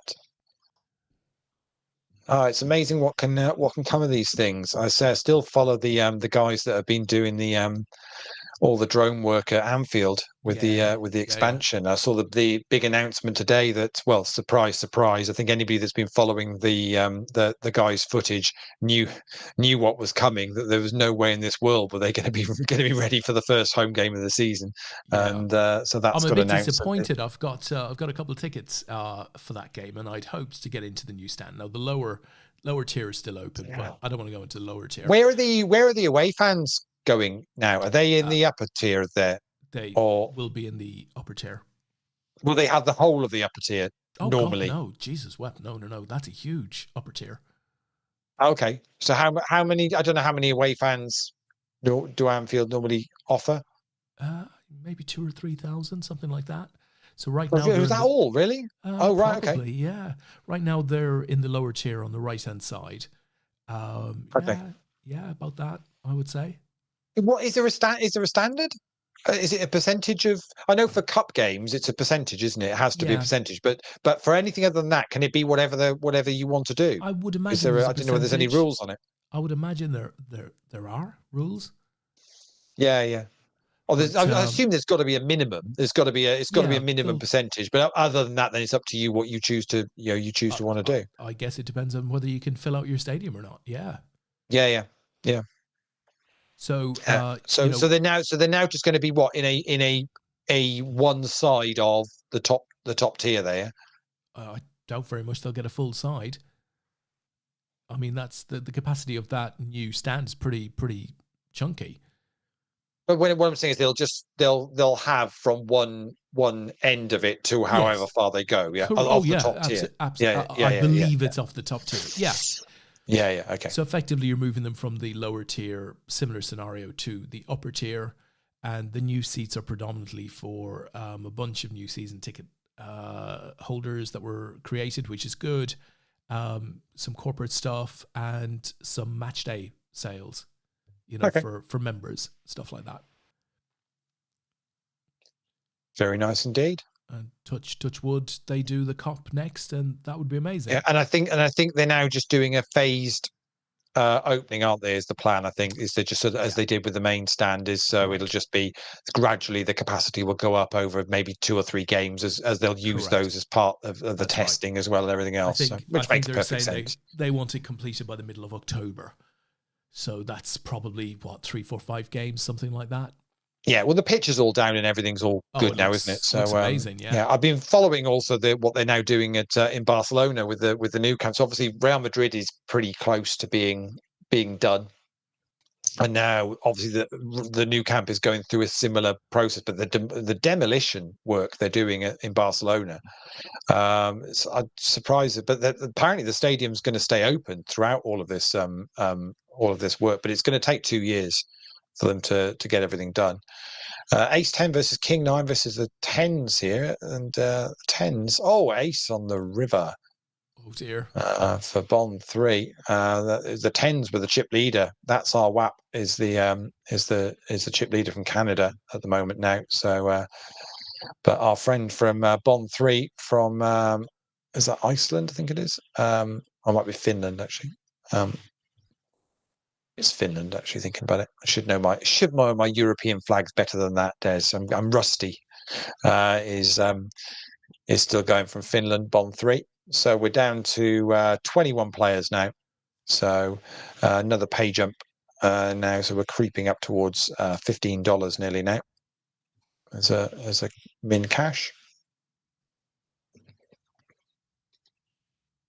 Well, it seems like it's all kind of gone quiet from a United point of view. No one seems to be buying the club. That seems to have all been on hold. I think it's probably had an impact on our transfer window a little bit, because it's just caused a little bit of uncertainty as to what's going on. Although I'm still quite happy with what we're doing and who we're doing, haven't you? and what we're talking about doing. I mean, if we can get Højlund across the line at a sensible price. What I like is we're going in with we know we're going to pay a little bit more because of who we are, but we're negotiating. We're prepared to go, well, this is what we're prepared to pay, and we're only dealing with players that actually do want to come and play for us. Mason Mount, it was clearly obvious, wanted to come and play for United. Onana wanted to sign for United. I get the impression Højlund is another one that has made it quite clear that's what he wants to do. So we're not messing about with. Last summer we spent the whole summer talking to Barcelona about one player that was never going to move. And so it feels like we've kind of grown up a little bit in the way we're going about it. Got to have that same stance when it comes to letting players go. I mean, I did have to chuckle. It was a report last night because West Ham are interested in or potentially interested in Maguire and also McTominay, but apparently they've been put off by United's astronomical valuation of Scott McTominay at 40 million. And it's like, what? So the guy's got 3 years left on his contract. Scottish international, huge amount of Premier League experience, and he's a pretty decent player. Box to box midfielder, has got a goal in him.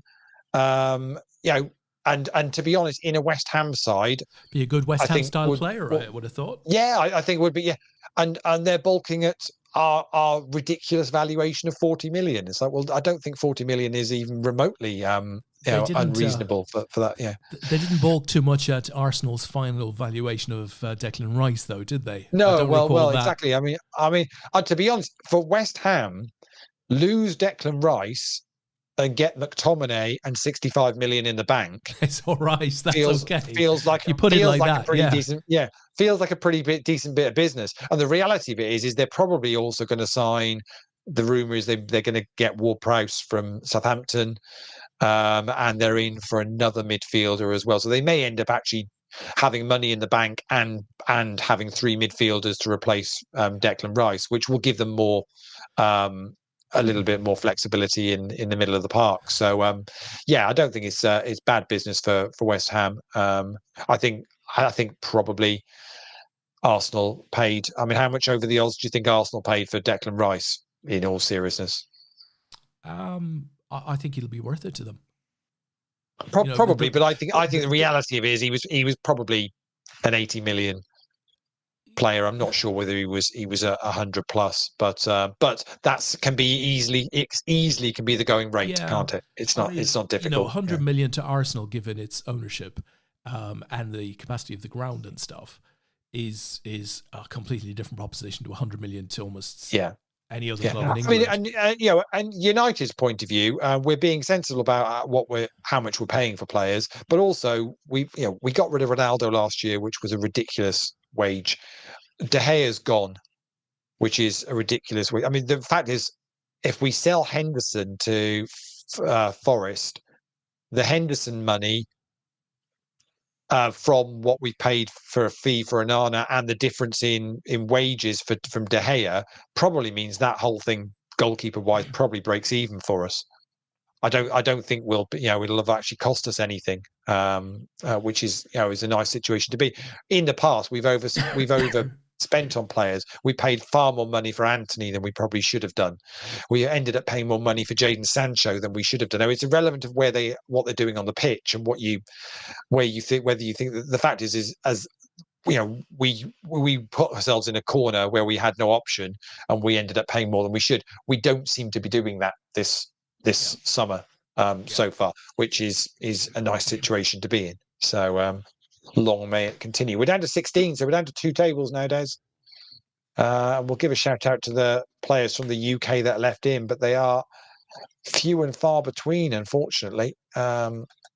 Well, I say unfortunately. Obviously, everybody that plays APAT events are APATers, but it's always nice to have a shout out for some of the guys that we know more regularly from playing games. But we've got Snake Easy is still in from the UK, as is Elderly Manak, Makoku 07, Lord Messi 99, and Jovial Gent is still in there as well. But then we have a mixture of players from Brazil, Austria, Russia, Canada, Israel,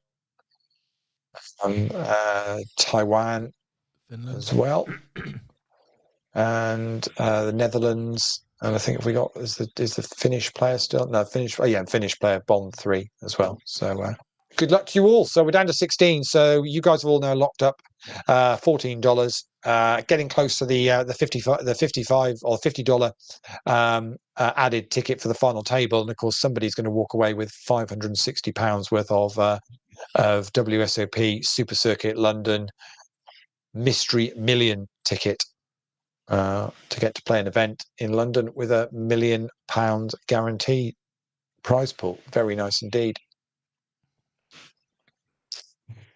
But I'm hanging on at the moment with my fantasy football team because I like to put 1 or 2 United players in there, but just waiting to say what we do the rest of the transfer window before I make a decision on exactly who that's going to be and how everything's going to fit in. We've still got far too many players around a central striker to fit into the team, so they can't all play week in, week out. I guess it's a kind of similar situation to what you guys have got at Liverpool at the moment. I don't know how once everybody's fit, you've got Salah, Diaz, Jota, Nunez. Well, we play 3 up front, right? Gakpo. So you've got 5 into 3 there, haven't you? Really? Yeah, and they're super interchangeable. So Jota can play in the centre or left.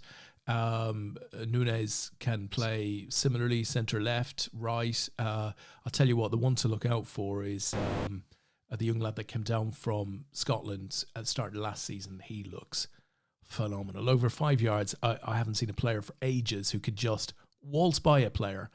What position does he play? He plays in Salah's position. Okay.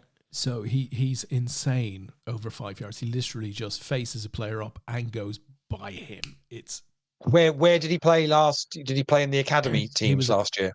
He played a couple of times for the first team. Did he? Okay, right. Yeah. Some cup games and stuff like that. Looks a terrifying prospect. Needs to work on his decision making a little bit. Right? Do I cross? Do I shoot? But that will come with maturity. But naturally, he's super talented. Ben Doak, he was ex-Celtic. I mean, I can't say too much about the about United's youngsters because one got sent off last night against Wrexham and and the other one managed to puncture Paul Mullen's lung. So so we won't say too much about it. But there's a couple of good, exciting players. But I saw there's an article today about Pep. Was praising the City academy. I think a lot of them played in a pre-season friendly and won that game as well when he played the youngsters. So you're seeing players there that were kind of sort of dipping in and out the first team last year for City. They're all probably on 30 grand a week, Lee. Yeah, well, it's the scary thought of what of they're going to spend obviously. And replace some of the players that have left, but actually say some of those youngsters that are coming through. The two lads that were on loan at Sheffield United last season, is it McAtee? Is one of them, isn't it? And then you've got Cole Palmer, who's been kind of sniffing around the first team for a little while. Under 21s, right? There's the guy that was playing. Came in last season and played left back for a chunk, but he kind of he drops into the kind of that midfield role. Is it Lewis? Is it somebody Lewis? Left-sided defender who again was playing in the preseason game. But all of the the top teams now. You look at the Arsenal front line; they're selecting 3 from 5 or 6. So say Liverpool doing the same, United doing the same. City have been doing it for a good while now, where you just don't know which of the 6 are going to play any game. We're trying to pick a fantasy football squad with those types of players. You just don't know how much game time. City. I keep looking at putting Foden in, thinking this is going to be Foden's year where he's going to play every game because he's going to be, and he hasn't done it so far. I mean, and Foden's unreal. Didn't City win the league 2 years ago without having a striker? I mean, but he picks and chooses who he is. I think it won't be long. I was talking to Natalie about this the other day. The fantasy Premier League is so you pick two goalkeepers, 5 defenders, 5 midfielders, and 3 strikers. The problem is the striking role is becoming a little bit redundant because most teams will only play one out and out striker. I mean, who plays 2 with? I suppose Brentford might have played with 2 last season, but there's not many that play with 2 out and out strikers anymore. And if you look at most of the squads, I mean, United, we got one striker in the list. It's Martial.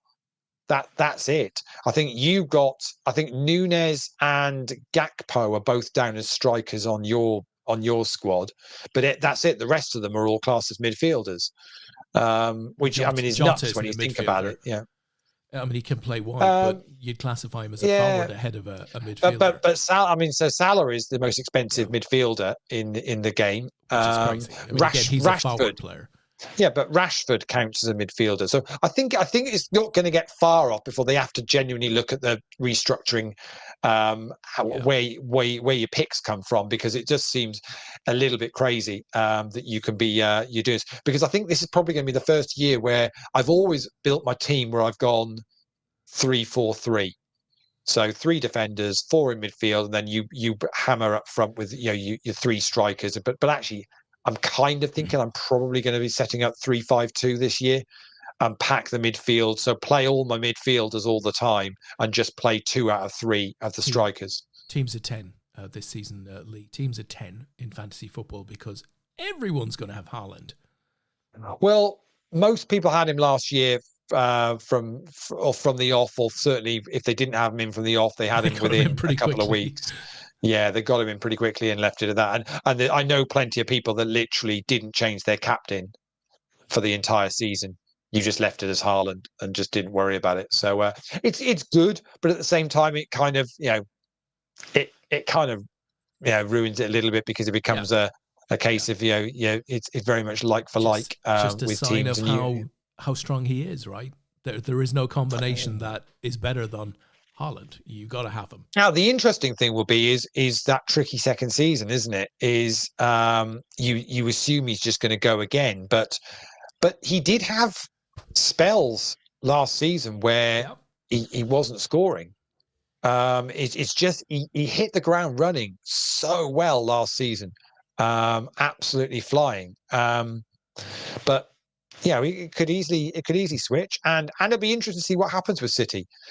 They everything they did last year felt like it came to it came to a point. Now, of course, they're going for this year something which no team has ever done, which in the Premier League era, which is four on the bounce.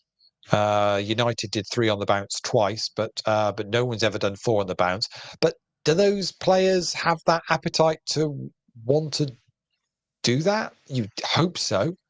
They don't need the appetite. But it will be interesting. No, I think it's going to be the most competitive Premier League for a long time. I know we say that every year. Oh, there'll be more than 2 teams in it, and it won't.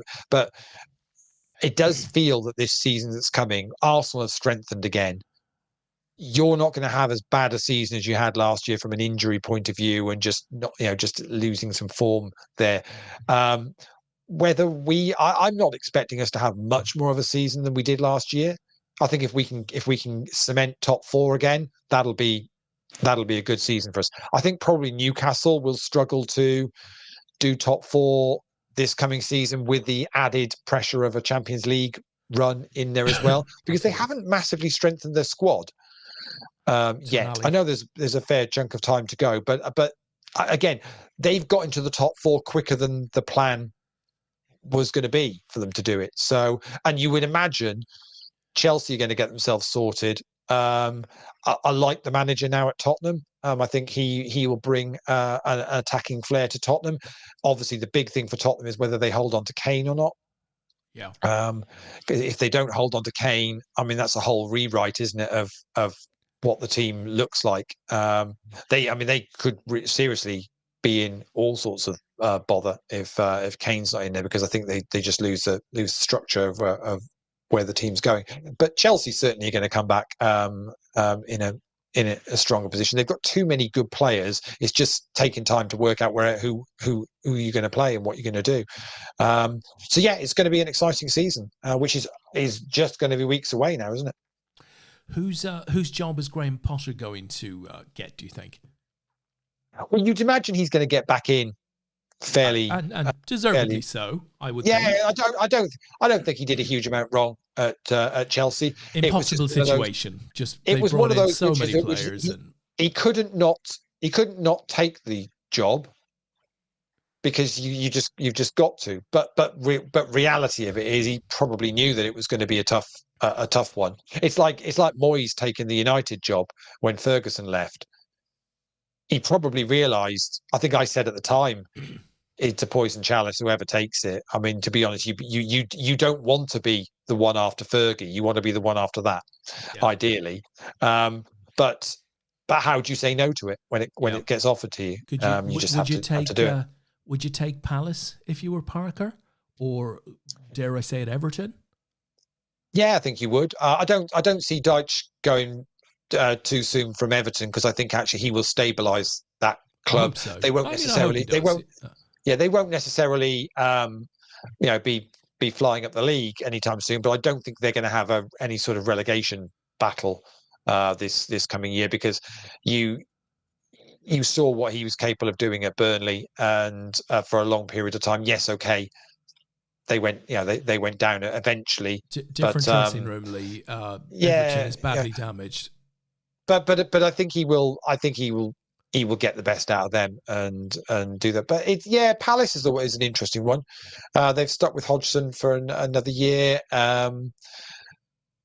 So is Potter any change on that? It's going to be a case of who first to get sacked, isn't it? As to what happens, and that will come on basically purely on results. As much as Forest are behind Cooper. If Forest have a bad start to the season, I don't think they'll mess about with making changes if they need to. There's certain teams I don't think would. I think if Burnley had a bad start to the season, I think they'll stick with Vincent Kompany. After what he did last season for them, they're the type of club that will stick with him. But there's still going to be a few that will sack. Fulham will be the interesting one, won't it? As to Silva, who rumored to have been offered a significant chunk of money to go and manage in the Saudi league, turned it down. But he's the type of manager that won't. If it isn't going well for him, they're the sort of club that will happily just move him on. So Potter might find a role there. Although it's interesting, Potter might be looking even further ahead. I mean, he'd be a candidate, don't you think, for an England job? Should that's the other option. Go so well. Is you're kind of assuming that Southgate probably next time round will say, "I've done my time." I would imagine. In which case, then it's going to be a case of who steps up into that, and you would imagine it's a Potter, or I mean, the trouble is, I suppose it depends what happens with the Newcastle role, doesn't it? If Newcastle carry on with the right progression and they don't feel like they need to change for what some people might consider a more high-profile manager, then Eddie Howe will be fine. But otherwise, Eddie Howe is a potential one, which will would be back in the mix again.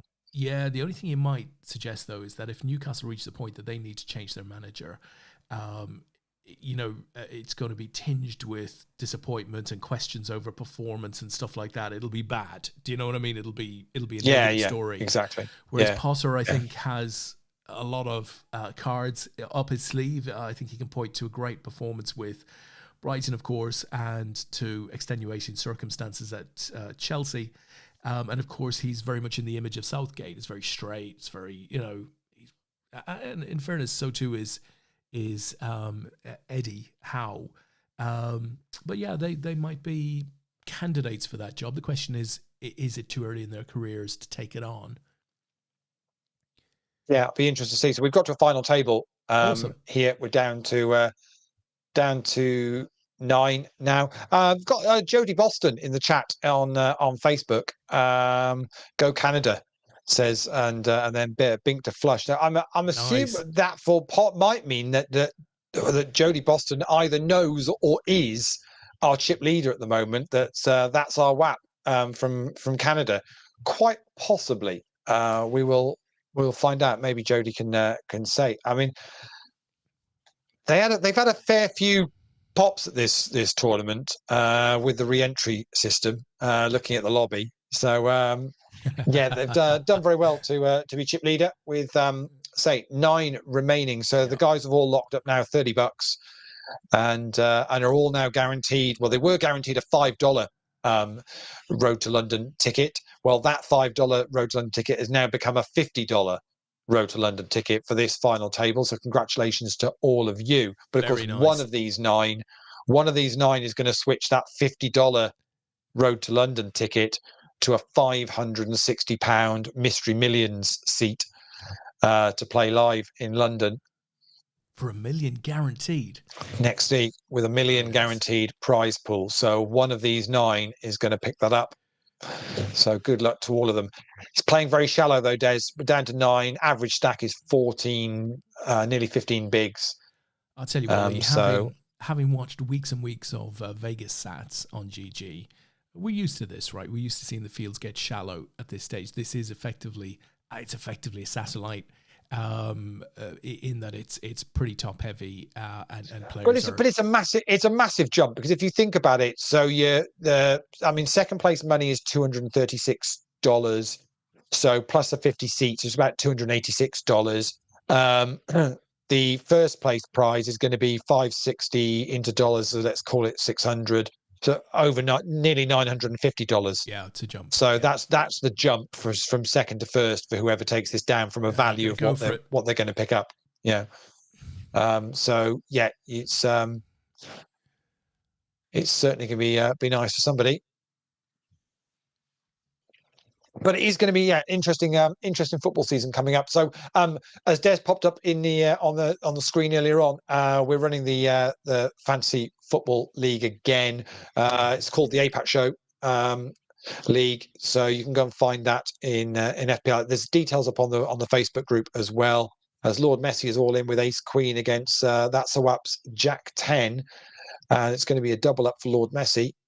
So yeah, if you want to get involved, it's free to enter. We always throw a few APAT tickets into the mix for the winners as well, and we'll do exactly the same this year. So if you want to get involved from the off, if you were in last year, it should have automatically re-added you into the league. But if for any reason it hasn't, the details are all in the Facebook group. Just go and get involved if you want to. And so it's normally a good bit of banter. I'm sure Des will get somebody to put a team in for him if he's too busy to. That's what you do with your fancy stuff, isn't it? You pay somebody to pay somebody to put a team together. Yeah, I've got staff. Yeah, exactly. Moravan, second in chips, rocks up with aces, and I think that is going to do. Unless there's a heart. No, it's green. No, so El Chihuahua from Brazil is going to bust in ninth place. Was eighth of the ninth before that hand. So means a new chip leader though. Moravan 23 from Brazil is our new chip leader. So Snake Easy from the UK, under the gun raised 2.5 bigs. Lord Messi 99 says, well, I'm all in for 15 bigs. What's Snake Easy going to do? Lord Messi's got Snake Easy covered.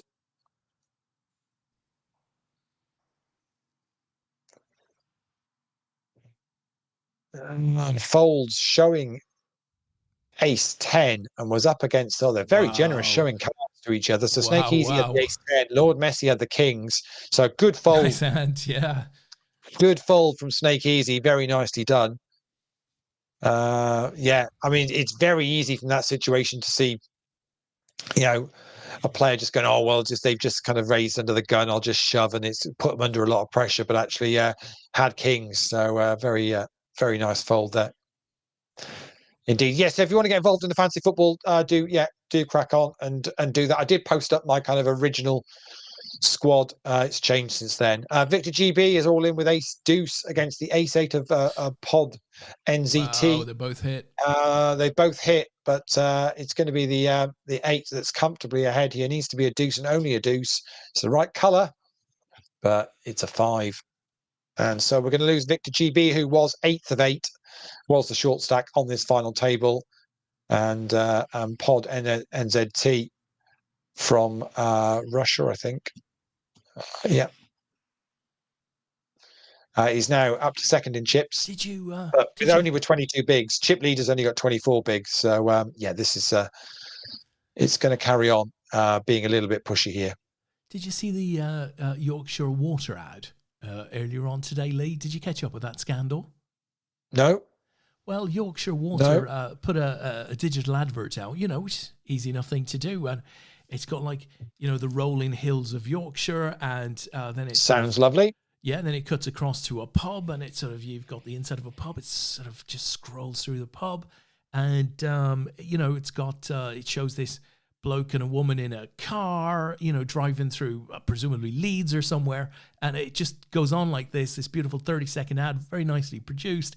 They put it out there, and a number of people said, well, I might be wrong here, but that's like Malvern. That's not Yorkshire. That's like those are not the Yorkshire Hills. Those are the Malvern Hills. And while we're at it, why is the guy driving a left-hand side drive car? Why is he driving a left-hand drive car in England, presumably on the wrong side? Because he's not in England. In fact, that's from Europe. And then they went, right, if we do a little zoom in on the pub scene, why is everything in Cyrillic? Oh, it's a Russian pub. In a Russian pub, the hills of Malvern, a left-hand drive car. Well, they took that thing down quick. I'm telling you. Wow. Came straight down. Somebody's done a little bit of mock-up video work, and it was all off of it was all off of the likes of Shutterstock and stuff like that. Yeah, I was going to say, it looked lovely, There's chips flying about here. Our chip leader does a min raise under the gun, and our friend from Canada says, I'm not having any of that. So pretty much as good as puts chips all in the middle.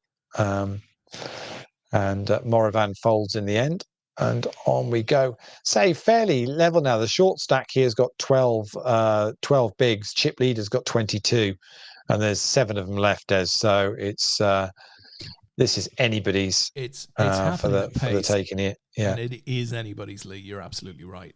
yeah, definitely. That is the case. You need one of these in your life, Lee. It's a box opener. I was going to say it's a seatbelt cutter, but it's a similar thing. Yeah. Just so helpful. I used to work for a company that used to come up with these kind of things that were important for you, things that you'd never even thought was an issue. Like I'd worked for companies before where I had a company car, and and you got say you did all the usual things or whatever. But this company was just insane for stuff that they would do. So they every year all company car drivers had to go on a course, and it would be random as to what it was. So one year it'd be drink driver kind of education, then the following year it'll be about you'd go off and do practicing on a skid pad for for how to control a car and this kind of thing, defensive driving and all this kind of stuff. and then one year it was okay, we're adding some bits to what every company car driver needs to have, and one of them was literally what you showed there, but it's a slightly smaller version of it. And it's that you had to have it in your car to be able to cut yourself out of, if you couldn't get out of the car, to be able to cut yourself out of the seatbelt. And I'd never even knew that was even a thing. But somebody in the company decided that was an important thing that all company car drivers should have within the car. So it was decided that was going to be a standard policy. And bizarre company, they just kept coming up with these random things that you kind of go, well, actually, it sort of makes sense, but. Who the hell's ever thought of that as being a requirement? I worked within the buying team, was a head of buying within the Argos retail group once upon a time, and one of the catalogs that we had that I ended up taking some interest in was the innovations catalog back in the day. Crikey, so many interesting and wacky things used to go through that. It was very widely distributed, innovations catalog. But who came up with the idea for the little sort of pen style object, with a ball on top that you can break a window with? Because again, that was one of those items, like until somebody told you desperately needed that, you never knew. You never knew you needed it. You can't break a window with your arm or your elbow or your foot. No, you can't do that. If you have this thing, you just push it up against it and go, yeah. Amazing stuff. And it's all necessity for life. Yeah, absolutely. So we are at 5 to the hour, which means players are on another little break, but we are down to 7. I did say to you before we came on air, Des, I said I reckon about 2 hours. I reckon this will be from when we go live, and we are going to be 2 hours in. Yeah, we're going to be 2 hours in, and we are down to 7. And I say it's fairly shallow, so with blinds going up every 5 minutes, so this is going to Tell you what we're going to do, Lee, right? For the sake of the next couple of minutes, I'm going to play this. What is Talk Club? Talk Club is a talking and listening community for men. A mental fitness movement, like going to the gym, but for your mind. It helps you check in with how you feel and own it. It's all based around how are you out of 10 and explaining why. So, how does it work? It begins online. Go to talkclub.org, join the online community, and find a club near you. Groups are held in private areas of public spaces where men feel comfortable, like above pubs or gyms. There are normally 8 to 10 men to a talk. The captain leads the group and reminds everyone to switch off their phones, to respect each other and give no advice. Everything stays confidential between the group. There's a talking ball, so everyone can take their turn to talk. And most importantly, not talk over each other.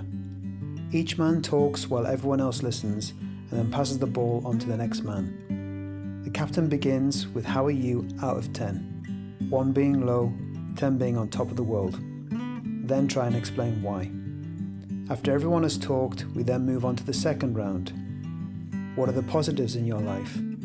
What moments from the last week are you really grateful for? Family, job, hobby.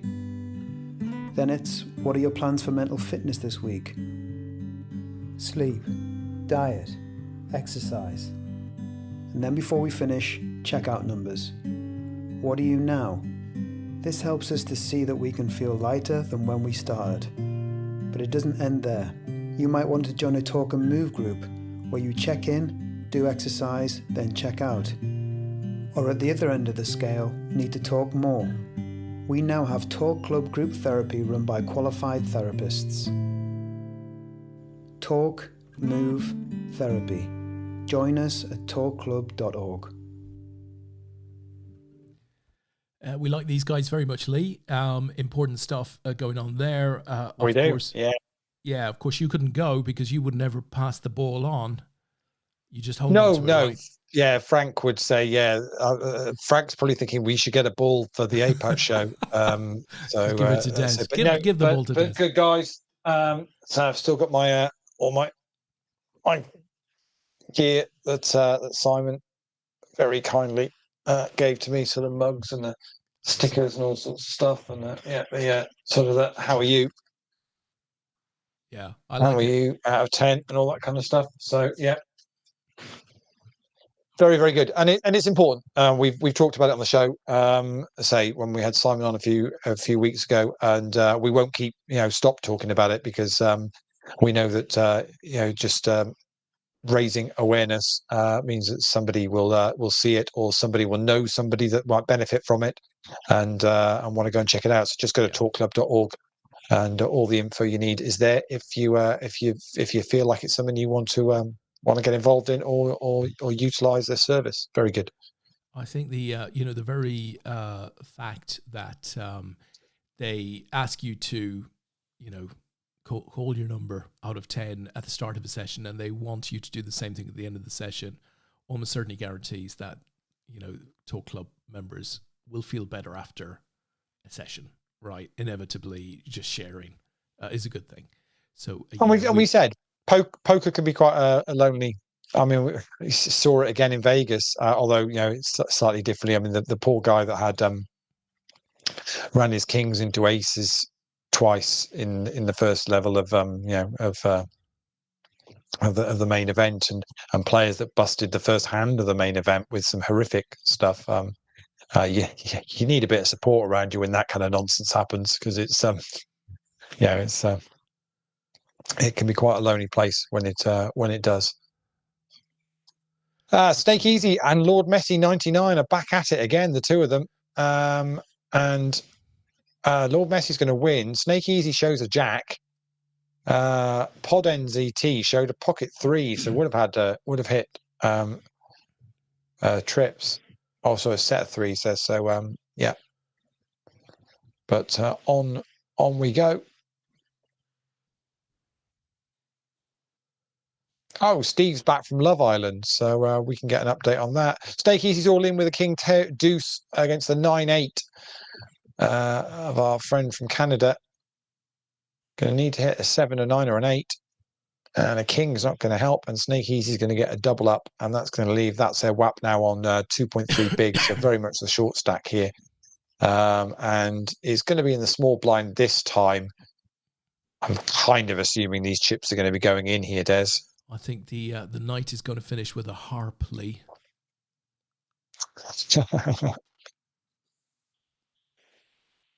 Saw earlier on Facebook whether you saw the post from our friend from Canada, Drew. Yeah, Drew Atkins posted up in the Facebook group earlier on. Good days during lockdown when the guys were playing our World Championship online, because that's all we could do during lockdown was do that, and it was a great atmosphere. Some of those tournaments nights, really good. So Moravan's going to scoop that one, and we'll take the chip lead again. Lee, I got a message on the Facebook earlier on today from some woman who I'm friends with, and it was just a hi Des, and this pinged up, and I looked at my laptop and I thought, okay, I'm just going to respond back here very directly. no idea why I'm your friend. Haven't spoken to you before, so I'm just going to assume this is a fake account, right? So I just planted that back. And the response back was, why? Why do you think that, or something like that? So I responded back with, is that, why do I think it's a fake account, or you know, I can't remember what else, but it was something like that. And another response came back with, so I get them a window to explain themselves, right? Because I checked, and I've been friends with this person for like 11 years. I don't know them. And it just have they changed their name? Off. Is this what's happened? I don't know. I don't know. We've no shared friends or anything. It just looked weird. But 11 years, and I go, well, that's a long time. So I gave them a little opening to resurrect themselves, and came back with, oh, I must have friended you by accident way back then. You look nice, though. Block. I just blocked them instantly. It's like, wow. I've given you a little window here to rescue this position. Wow. So genuinely, you reckon it's somebody that friended you 11 years ago, never interacted with you on Facebook? It made no sense. That's the point. And accidentally, that's why I gave the little window, because I haven't heard from you 11 years. I mean, it's not, fake accounts are going to fake themselves pretty quickly, right? They're not going to be sleeper accounts for like melt. So it could have been that somebody like that's a hell of a fraud tactic, isn't it? To go, I'm just going to have sleeper accounts for 11 years. Yeah. I mean, not even Liverpool's defense sleeps for that long. Yeah. Oh, all in the call. It's nines versus kings. It's first and second in chips here. Oh, there's a king. And that's going to be done because the nines are drawing dead, and Moravan is gone from chip leader to now one of the short stacks.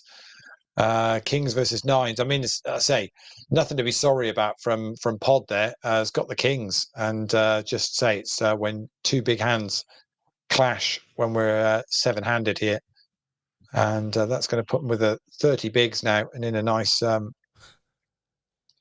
there's all sorts of animations flying about here. It's filthy. So that's our WAP is going to be all in from the big blind.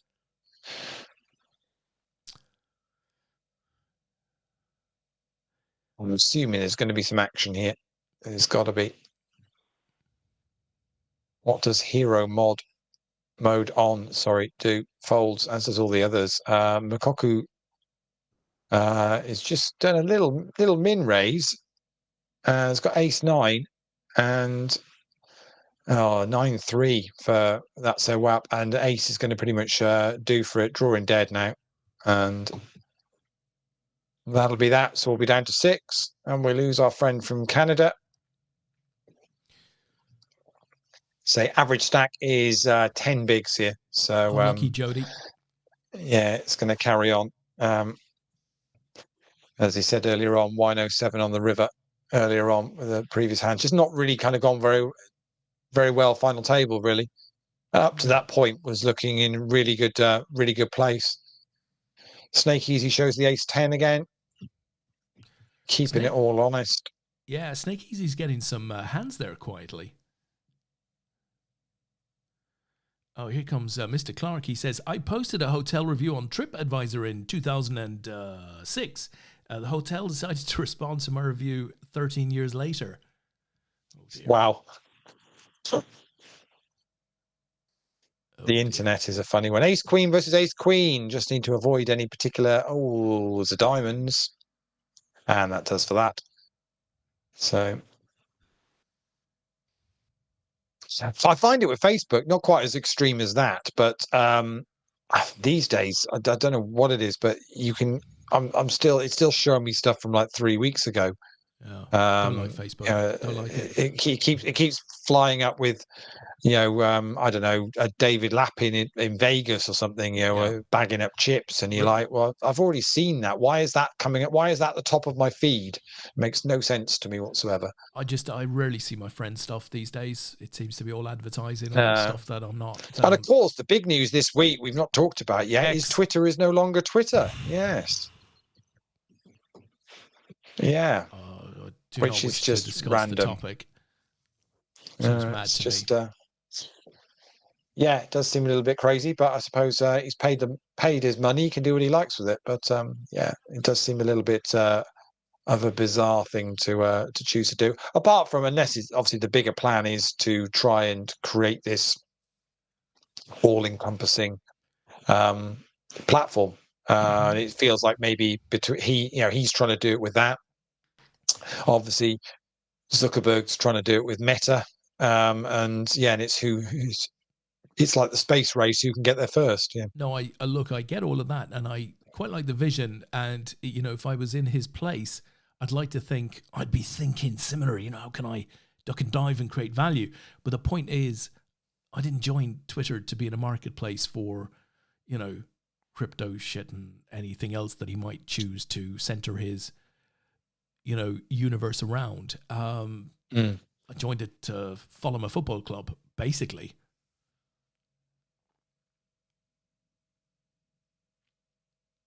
Don't really want all of this other stuff getting between me and it. But if he improves the video platform side of Twitter, that would be a good thing. But right now it's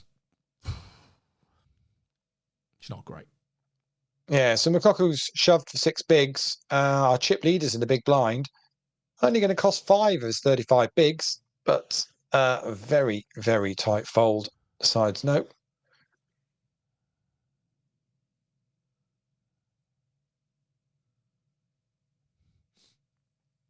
So down to 6. These guys are all guaranteed, locked up now, $75.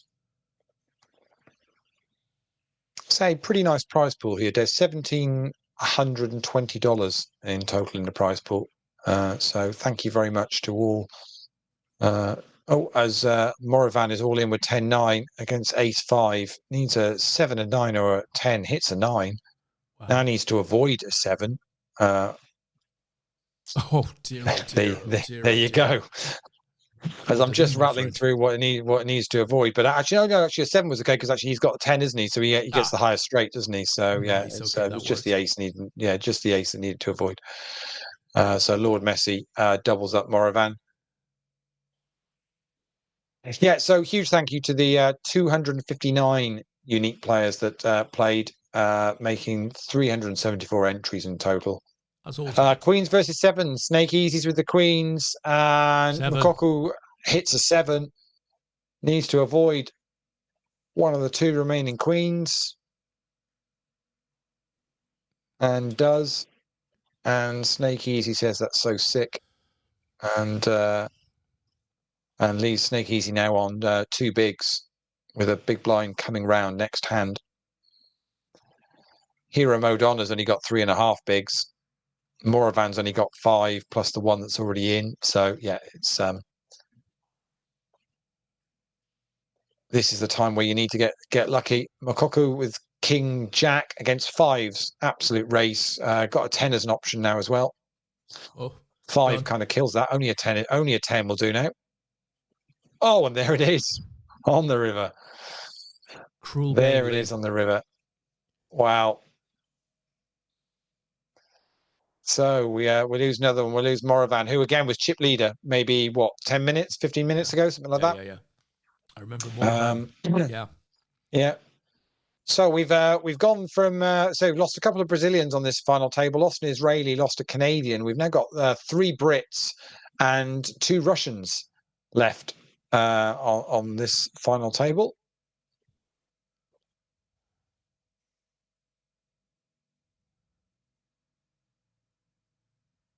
Snake Easy with just over 1 big.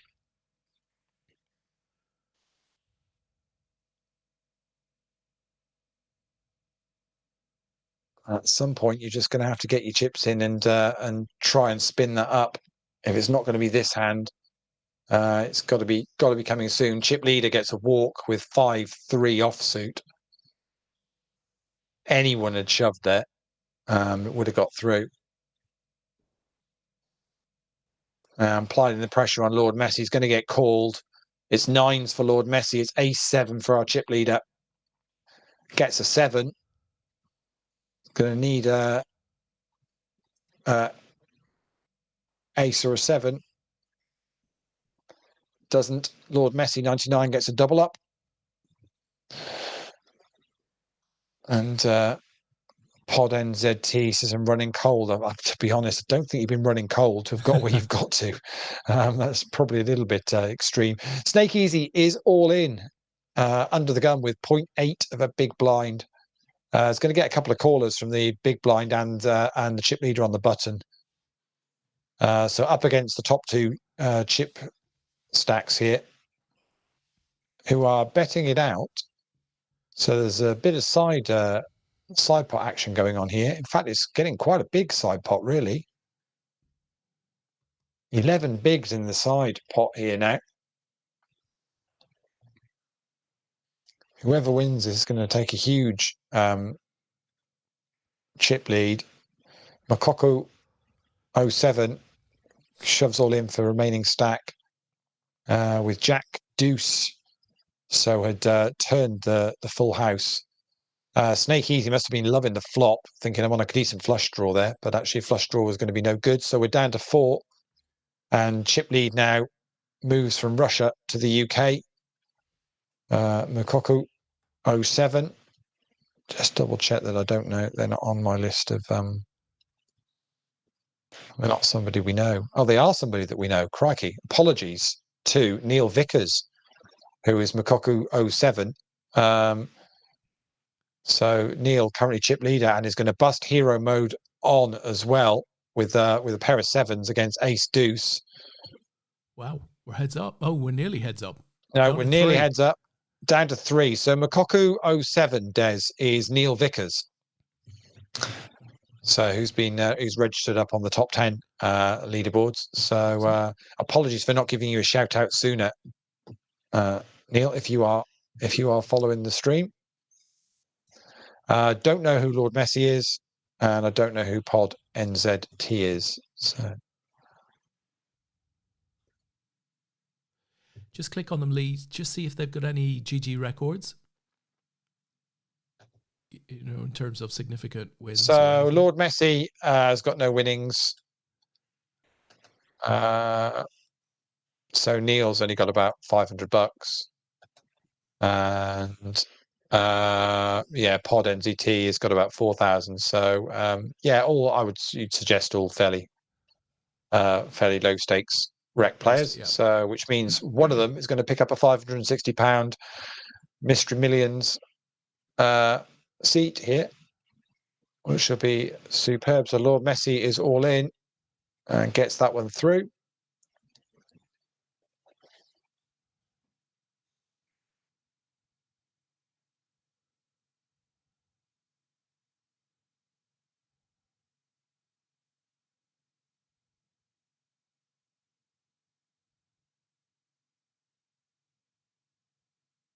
So the other two now are both down to 10 bigs.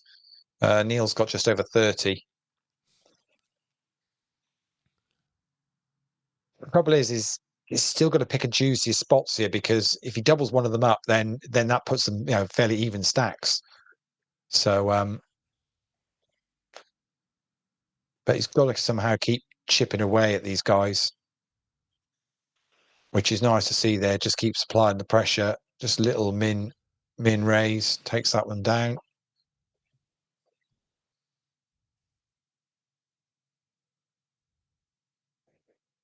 Also, if they go at it against each other, then that'll then give Neil a 2-1 chip lead in the heads up.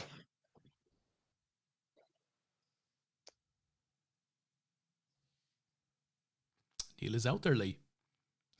Who knew? There you go. There you go. You should say he'd have got a shout out a lot sooner if he'd mentioned. But yeah, doing really well, Neil. Keep it going. Keep it going. Really enjoying the way you're playing this three-handed with your chip stack. Playing it really, really well.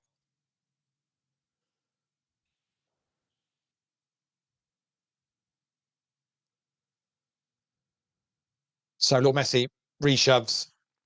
Is Neil going to find a call for another 8 bigs? It's a quarter of your stack, so you can afford, obviously, with the min raise, you can afford to fold when necessary there. Lord Messi shows the 5 of clubs. You kind of assume that either there was probably either an ace or another 5 with that. You're not doing it with much else, or maybe you are. Maybe you just see a spot where you just go, I'm just going to get my chips in here. But it is very difficult for Neil to call because it's still a quarter of his stack.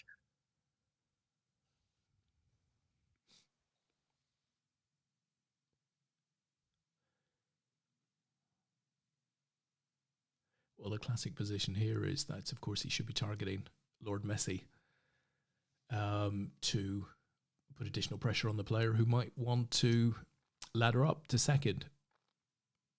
Yeah, I mean, it's a little bit of a pay jump here. So the guys have all locked up $177. Then it goes $236 for second, and then $315 for first. But obviously, the big jump is these guys have all got a $50 road to London. See, it's all in a call. It's Queen 5 for Pod. It's pocket deuces for Mokoku. So it's an absolute race. Hit the hearts as well, and there's the Queen.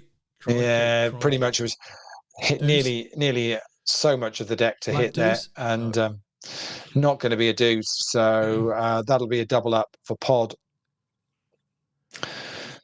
And we're back in the situation now. Say Mokoku Neil has got 20 bigs, Pod's got 20 bigs, and Lord Messi's got 10. El Capitano England is out there, Lee. Wayne Parker. Hi, chaps.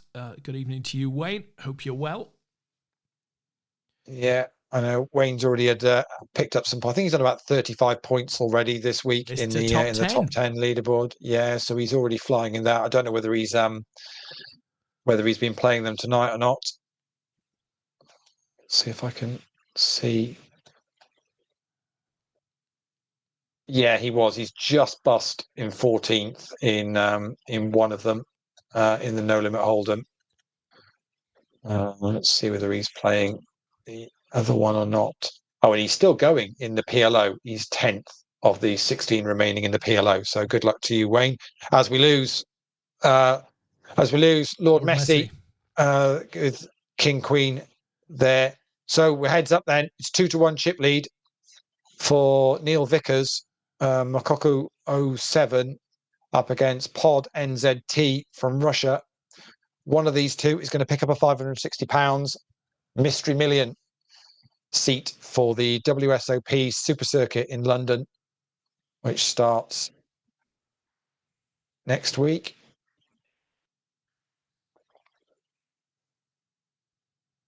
Well, I say starts next week. Actually, I mean the Triton, so it basically kind of kicks off, I think, tomorrow. Actually, doesn't it? From with events.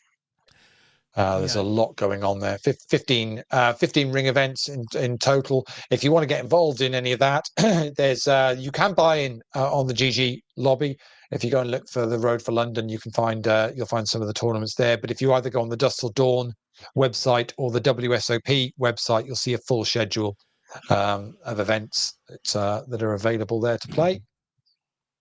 And they're saying you've got lots of the kind of usual favourites. So the Mystery Millions starts tomorrow, but there's like 8 flights for that. So you've got 2 a day for Thursday, Friday, Saturday, Sunday, with day 2 on the Monday and day 3 on the Tuesday. Then there's a Colossus event. There's a Monster Stack there as well, ladies event. Then there's a 1,100 buy-in main event with $1 million guaranteed, and there's also a 3,300 buy-in main event with 3 million guaranteed. Are we going, and loads of other events. Are we going? Are we going? Let's go down and interview some of the players, Lee. Come on. We can get under the rope. Will they let us into the Grosvenor, do you reckon? We'll bring a camera. Bring a camera, Lee. Yeah. Well, it's kind of the first week of it is okay. Then obviously the following weekend is the 5th and 6th, where I'm in Coventry. So for the APAT Open. Is it too late to call off Coventry, Lee? We could just cancel Coventry. Yeah, we'll just and we'll go to London instead and do that. So seven bigs in the middle here with a board of 7 Jack, 6 Queen. Another 7 on the river. They've checked it down on the turn, and let's see whether they check it down or whether either of them fires out a bet here on the river. Oh, well, Neil's found a bet of 5 bigs, which is going to be enough to win that. And so he's just chipping away at Pod's stack here. Obviously, it plays slightly different when you're heads up, in that you've got a chance of actually winning the whole thing. So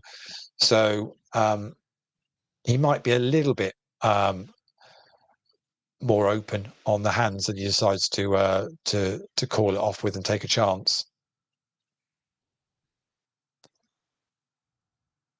But to get this this far through 374 entries down to the final two, and only one of them is going to pick up the £560 Mystery Million seat.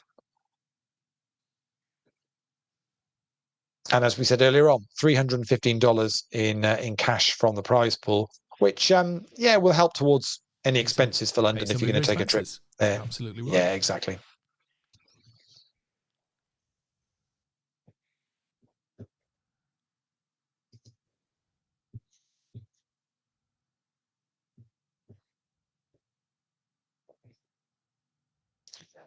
So Pod NZT picks up that one.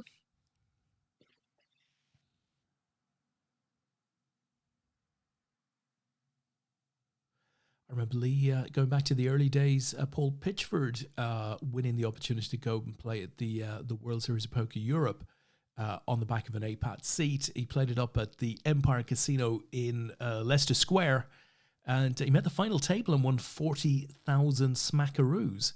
Do you remember that? Yeah, superb. So he won Player of the Year at Worlds at Dusk Till Dawn, didn't he? Correct. That's correct. Yeah.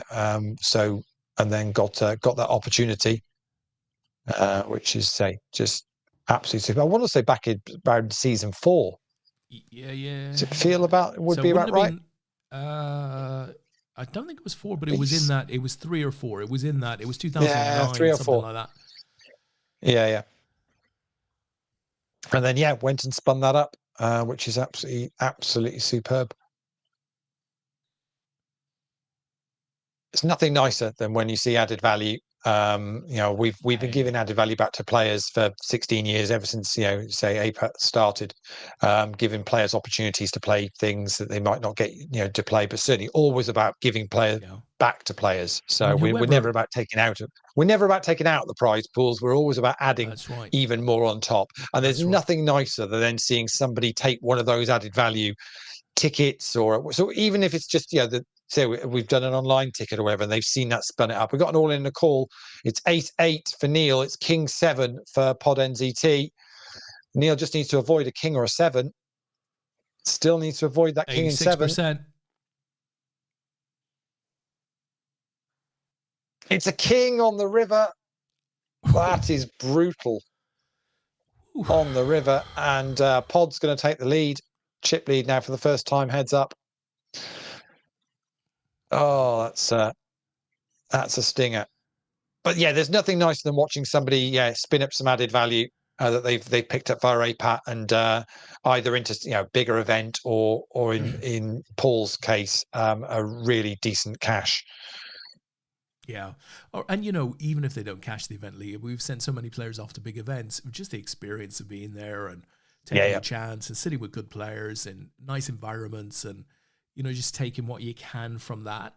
If it's a freebie, if it's a free roll, as far as you haven't had to lay down your own money to play, then you've just got to take the positives, really. Yeah. It is all about that experience, isn't it? So Neil's all in and gets that one through. So creeping back to chip parity here. There really isn't a huge amount between it. There's about 3 bigs difference between the two of them.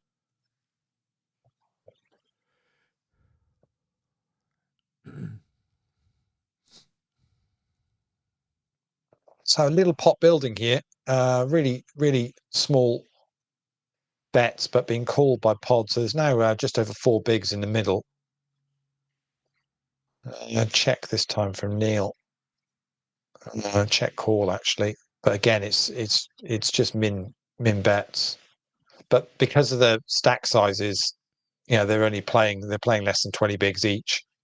They're not really going to do much more than that. But that's a little bit of a pot for Pod to win. So And again, another little call. So there's 4 bigs in the middle. We're going to see the chips going in this time. Again, half a pot bet from Neil gets through.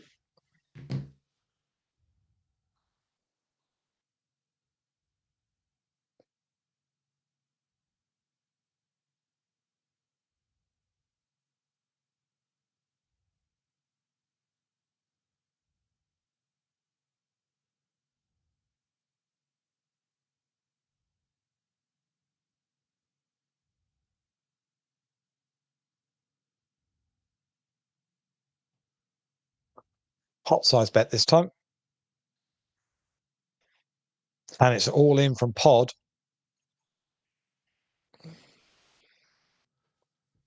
What does Neil do?